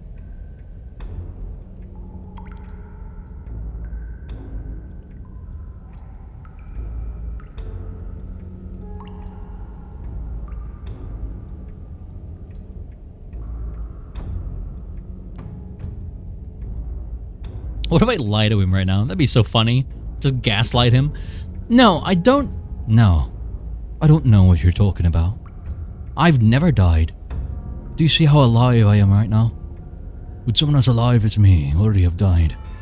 I don't think so. Don't try to lie to me. Just please take this seriously. I think it's even funnier because we know that he knows we lie. Agreed. We can't win unless you treat this fight with the gravity it deserves. You look different. You look exactly the same. Thank you. I'm actually here to free you. Free her? You aren't. I don't know why I'm even bothering, to be honest. You know the stakes of the situation. Who says I want to be free?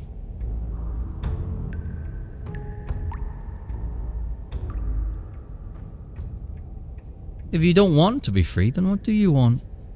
I want the two of us to fight to the death. I want to feel your knife split my flesh, and I want to hear your bones snap beneath my fists. This is kind of a hot relationship. No, but like seriously, I think one time a friend came to me asking for advice because their partner, she literally wanted him to cut her. She was like, I want you to take this knife and like cut me in the arm. And I was like, what the fuck? What the hell? What do you think I would know what to do about that situation? And he was like, bro, please. She's like, I want to spice things up. Brings a knife from the kitchen. I was like, what the hell? Anyway, yeah, I think I pretty much gave him like, bro, I don't know, call the police or something. Maybe a psychiatrist. Call her mom, I don't know. All kinks are only good if you're both into them. True, I guess. Yeah. Is that really too much to ask? Yeah, especially that last part. Don't be such a coward. I'm just being cautious. If it comes to violence, we can find a way to deal with her that doesn't involve throwing our life away. I'd rather not die again, and I find it deeply disturbing that you seem to relish the thought of it. Because it doesn't matter if we die again. It'll just be another opportunity to have the fight of our life. We don't know that for sure, and I'd rather not bet on it. Like, I'm not saying I haven't thought about, because there was one person who I kind of had a weird relationship with, where they were like, I'd spar with you. Open close parentheses romantic. And I'm like, hell yeah, I'd spar with you. Also, open close parentheses romantic question mark. Like, I don't know, having a person who I could fight with and it wouldn't be like personal, it wouldn't be like, you know, like I'm angry at them. It's just like, you know, we're just beating each other up. And it's like fun. Like we don't go too far, I guess. But like, you know, it would be nice to beat the shit out of each other. And then we make out afterwards. You know?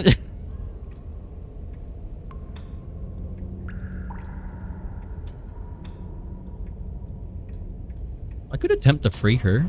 Nah, let's beat the shit out of her. Finally ready to complete your destined task, you launch off the wet stone floor of the basement and catapult yourself headlong towards the princess. Here we go. Let's make this count. Oh, we'll make it count, all right. As you bridge the gap, your blade slashes across the princess's chest, splitting skin and drawing a jagged line of bright red blood. You punched me in the boob. Also, she called me a bird that one time, and I noticed now that I do have feathers. And my claws on my hands are kind of monstrous until you think, yeah, those are kind of like bird talons, I guess. I guess I'm a bird. I've had feathers. No, I've noticed it. I haven't paid attention to it until now. So I am a bird, I guess? I don't know what the symbolism of that would be or imply, but I guess we'll find out anyway.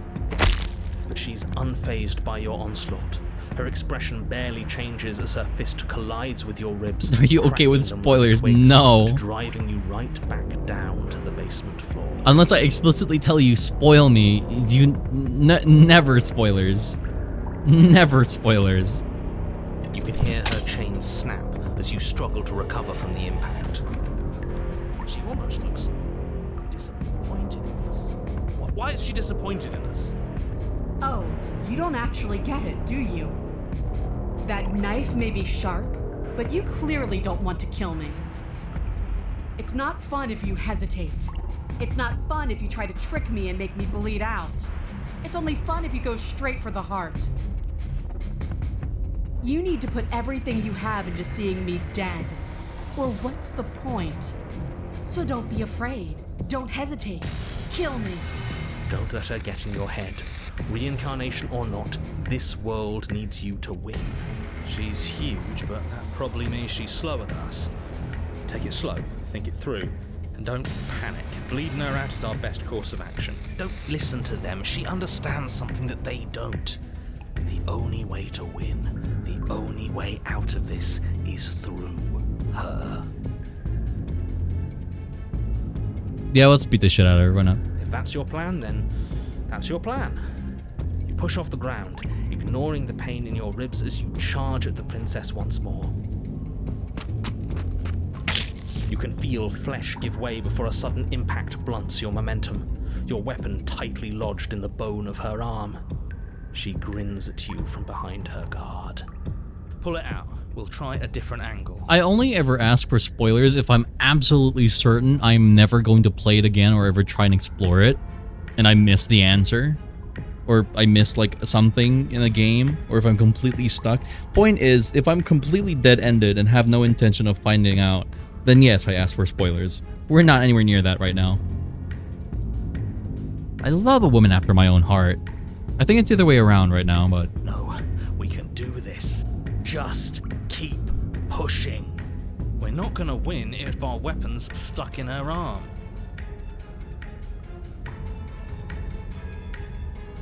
The princess's grin widens as the two of you push against each other, her fiery eyes and masochistic glee practically lighting up the dreary cave. Yes, you finally get it, don't you? Let me just call attention to all the Karlach enjoyers from Baldur's Gate 3 just for this route, I guess. I don't know. I feel like you guys would like this. Or at least like her. I do. Lie. I do. I do? Dying and coming back. Clashing against each other over the fate of everything. Forever. To be fair, if I was an immortal and I was faced with another immortal and we fought each other over and over, I would kind of be into that, especially if we're both undying in a way. I think it could be fun. Did she just admit out loud that she's gonna end the world if she gets out of here? Did she? Oh, she did. She most certainly did. I hope you've made a mental note of that, hero. There's no more room for doubt. I would fight you until the end of eternity. Oh, little pup. Fighting implies that you have a chance of winning. Yes, the fate of the world doesn't matter. The only thing that matters is this fight. The only thing that matters is getting stronger. And the only way to get stronger is to win, even if it takes us forever to get there. Your balance is suddenly thrown off as the princess pulls you into her knee. Only if dying and reincarnating doesn't hurt too much. I'll take either. I feel like something pain is important, and the moment it stops hurting, you kind of lose a part of yourself. So the dying is important, and so is the pain. I'm sure the reincarnating wouldn't be too bad. It collides with your ribs, and you feel them splinter, cracking like wet wood from the impact. And even if it did, I wouldn't care too much. We're fine. But you barely have enough time to notice before the princess follows up and smashes her forehead against yours. Your grip loosens from the impact, the blade still wedged in her arm as you tumble to the cold stone floor. I said we're fine. I didn't say you weren't fine. I was just describing what happened. You might not have said as much, but you certainly implied it. It really doesn't matter. The princess glances down at the blade embedded in her arm, and with near total ignorance to pain, slides it out of its sinewy prison. You forgot this. I thought you'd do that. She tosses it at your feet. Now get up. Anyway,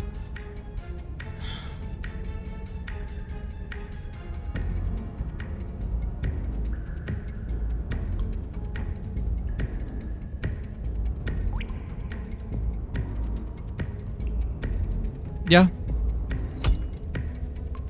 You and the princess attack each other once again, each of you dealing a single, terrible, lethal blow. Also, I thought I stabbed her in the boob already. Where'd the cut from her boob go? There's no...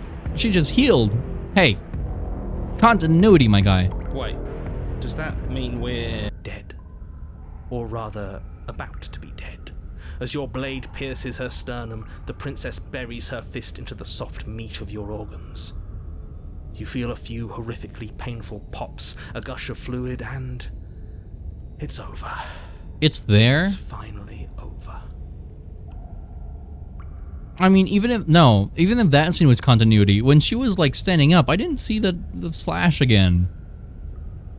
No, it's not. We're just getting started. But it is over. Dead is dead. I know this isn't the happiest ending for you, but you saved the entire world from ruin. There are few better endings than that. Well, are you going to listen to him? Or are you going to listen to me? Get up. Okay. Wait, no, that can't be right. Your eyes bolt open and you push yourself back to your feet. Alive. Ha! I told you. I told you this wasn't over. What about her? The blade went right through her heart. What about her? If we're fine, then she's fine. No, she's dead. She has to be... No! Right. We're all shit out of luck, aren't we? I knew it. I told you we should all believe in her. This is perfect. The princess rises from the ground, staggering slightly, one hand wrapped around the hilt of the blade still buried in her heart. Chat, what if I make like a little image? You know those like my favorite ship, and then they draw and describe the ship? It would be my favorite ship. Left person wants to kill them. Right person wants to kill them also. My favorite dynamic. When they just want to kill each other. Anyway, I'm not saying there's a relationship like that in my lore. But...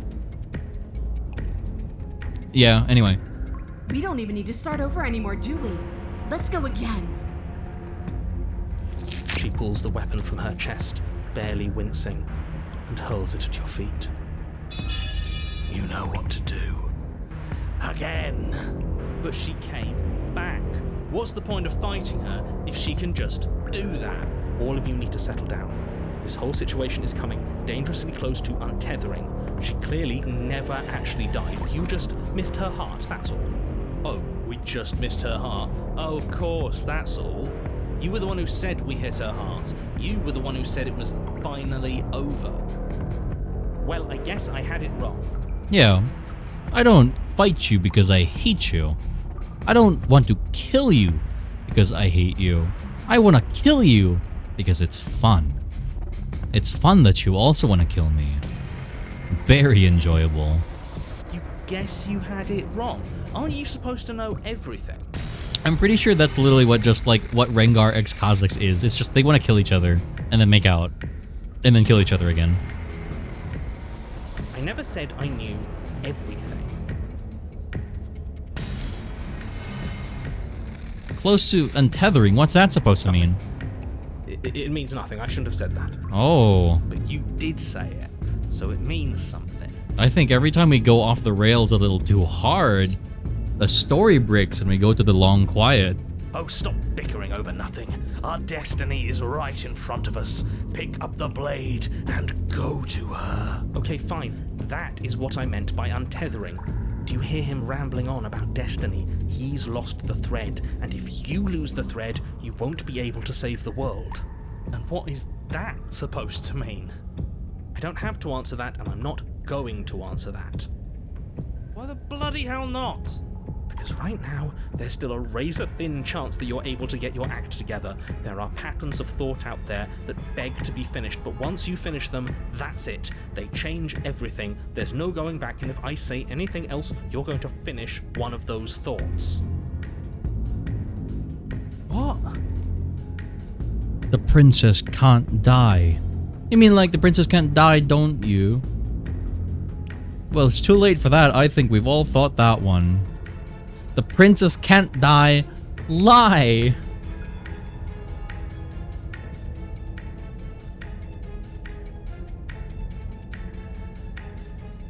No, I don't need to lie about that. But you did think it, didn't you? Wait, I tried, you know. I tried very hard to make... yeah, there it is. He basically confirms it. He explains it, and it's kind of hard to get if you're not paying attention.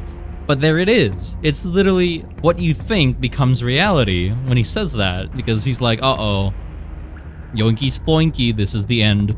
You've chosen the end of this route. Yeah.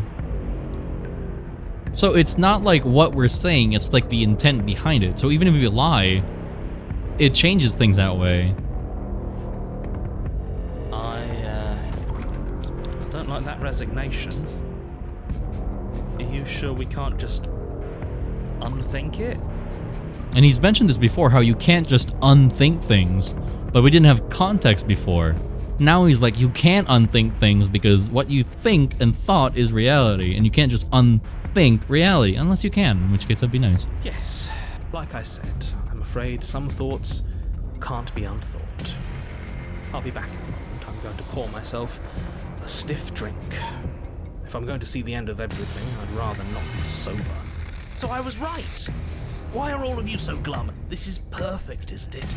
We get to experience greatness and battle and triumph forever. Well, I think it was the stubborn one who said, your destiny awaits, right? No, hold on. There has to be another way. What if we just leave her down here? What if we run away? What if we convince her not to end the world? You can't reason with her. Ending the world is her fundamental nature. It's not a decision she can flip on and off. It is her. And what exactly can't we leave her down here? Because all it would do is stall the inevitable. And what's wrong with stalling? Oh, there's plenty wrong with stalling. The end is still the end, and I'd rather face mine head on. Oh, you mopey ass. Why did you even ask us to slay her if it was going to end like this? Because it didn't have to end like this. If you don't mind, I'd rather not spend everyone's last moments arguing with you. It's time. Yes, I suppose it is. If we fight her forever, then maybe she can't end the world. Maybe everything can still work out. I guess we'll just have to see how things play out. Don't you get it? You don't have to shuffle your feet. What comes next is going to last forever. With an unbreakable determination, you snatch the blade from the floor and stumble back to your feet. Both you and the princess quake with adrenaline as your eyes lock across the basement floor and share a knowing look. Free from hesitation, you close the distance, both you and the princess aiming to end each other. Your blade digs into her neck, grinding against her vertebrae as her fist connects with your body. The impact forces the air from your lungs, stars dancing in front of your eyes as you fail to keep your bearing. You both collapse to the ground before either of you has a chance to survey the damage. And then we get up. Yes. And then you get up. No slash! That was a good one. More. You and the princess exchange dozens of devastating blows. Sometimes you manage to strike first, and sometimes she tears through you before you have a chance to act. But more often than not, each of you fells the other in the same moment. And then you get up and do it again, and again, and again, and again. We're all still here. This is all gonna be okay. Isn't it? Isn't it? But he doesn't answer the voice. He'll never answer. He's gone. What are you waiting for? I'm right here. Do you think this is... What is this place? Did we do this? Goodbye, darling. Huh. I didn't think we had it in us. But I guess that stuck-up control freak was right. It's the end of the world, isn't it? It's the end of everything. Far from it. We're still here. And she's still here too. The princess stumbles, and her body slumps. I feel so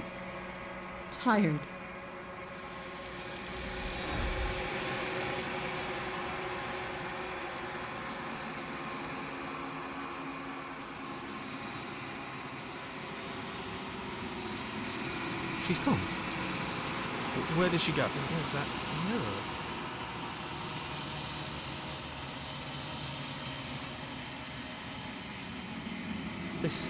This doesn't feel right. It feels different. Final. Screw the mirror. We just need to find the princess.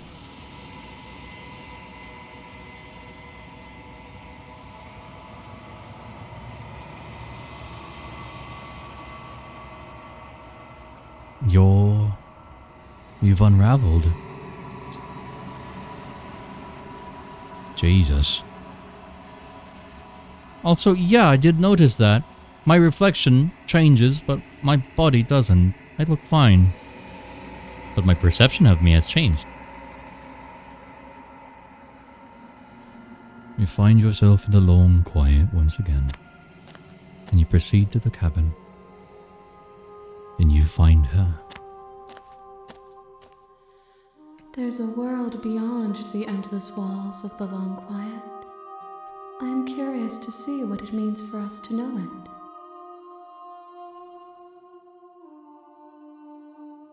Do you think there are people out there? Do you think that there's anything real out there? Do you think we're real? We are real.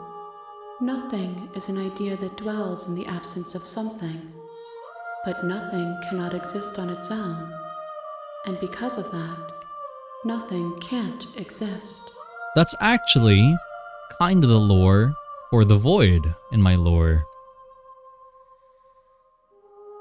Because the void in the lore is the lack of nothing and something. There is nothing in that nothing.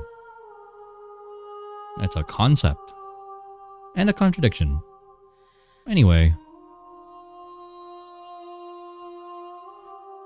do you think there are people out there? It doesn't matter if there are. People are too small for us. You and I are the only things that interest me. But I like being a paradox. Paradoxes are interesting. They mean something, and they don't at the same time. Do you have thoughts on this vessel? This one yearns to grow and struggle. Even now I feel a will pushing against mine, not realizing that we are one. She will make for a fierce heart. Do not mourn her. We will provide her with the growth she fought for.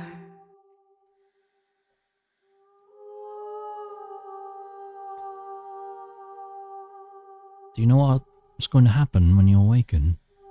If I did, I would already be awake. When you send me back, I'm not alone. There are voices that speak to me. Some of them are me, but one of them is something else. I call him the narrator, and he wants me to kill you. Do you have a narrator? Have the vessels had one? No, their minds are empty, existent, but constantly shifting into something new. Do you think your narrator lives in the spaces beyond?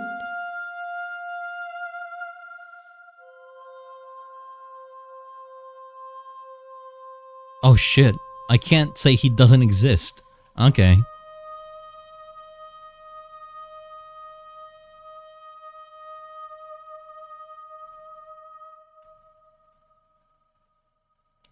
He does. Actually. He does.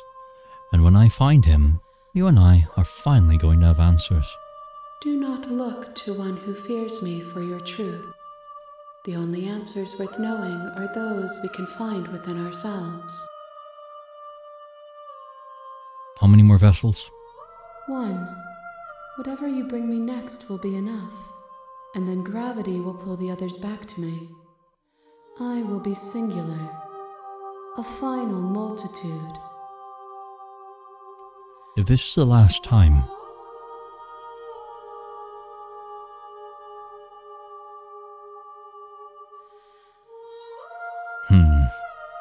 There are multiple endings. What would you like me to bring you? I'm not going to go back and stay here. And those three.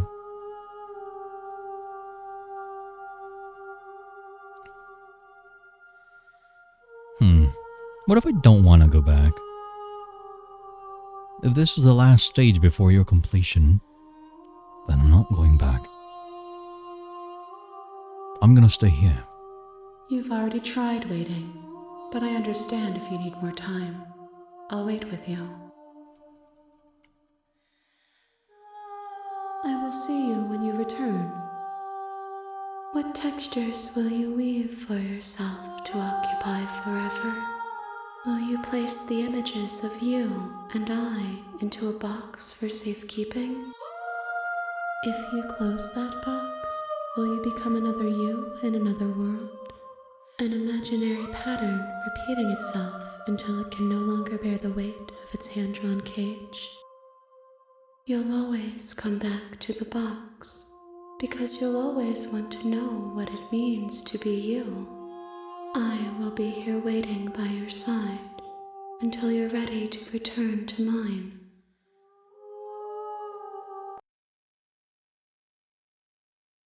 Huh?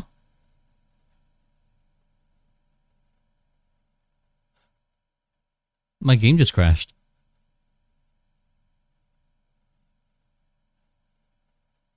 Was that?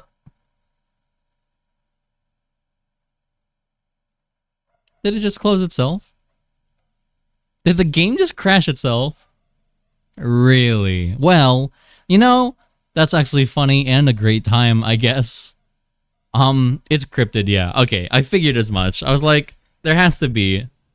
It has to be like crashing itself. There's no way it just crashes randomly. Ah. Well, that's nice. I guess that means we're gonna get to come back to this later. Because I really said that was gonna be... I already told you that was going to be the last route we're going to do because I have to go do another work thing, right? So, yeah. Alright, well, can I get some music, please? Huh.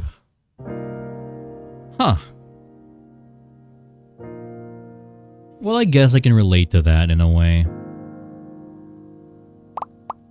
Huh. Neato burrito. Alright.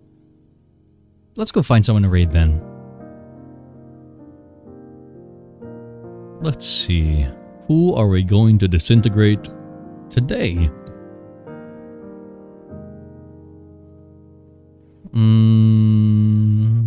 Oh, Como's up. Let's go say that to Como. Alright.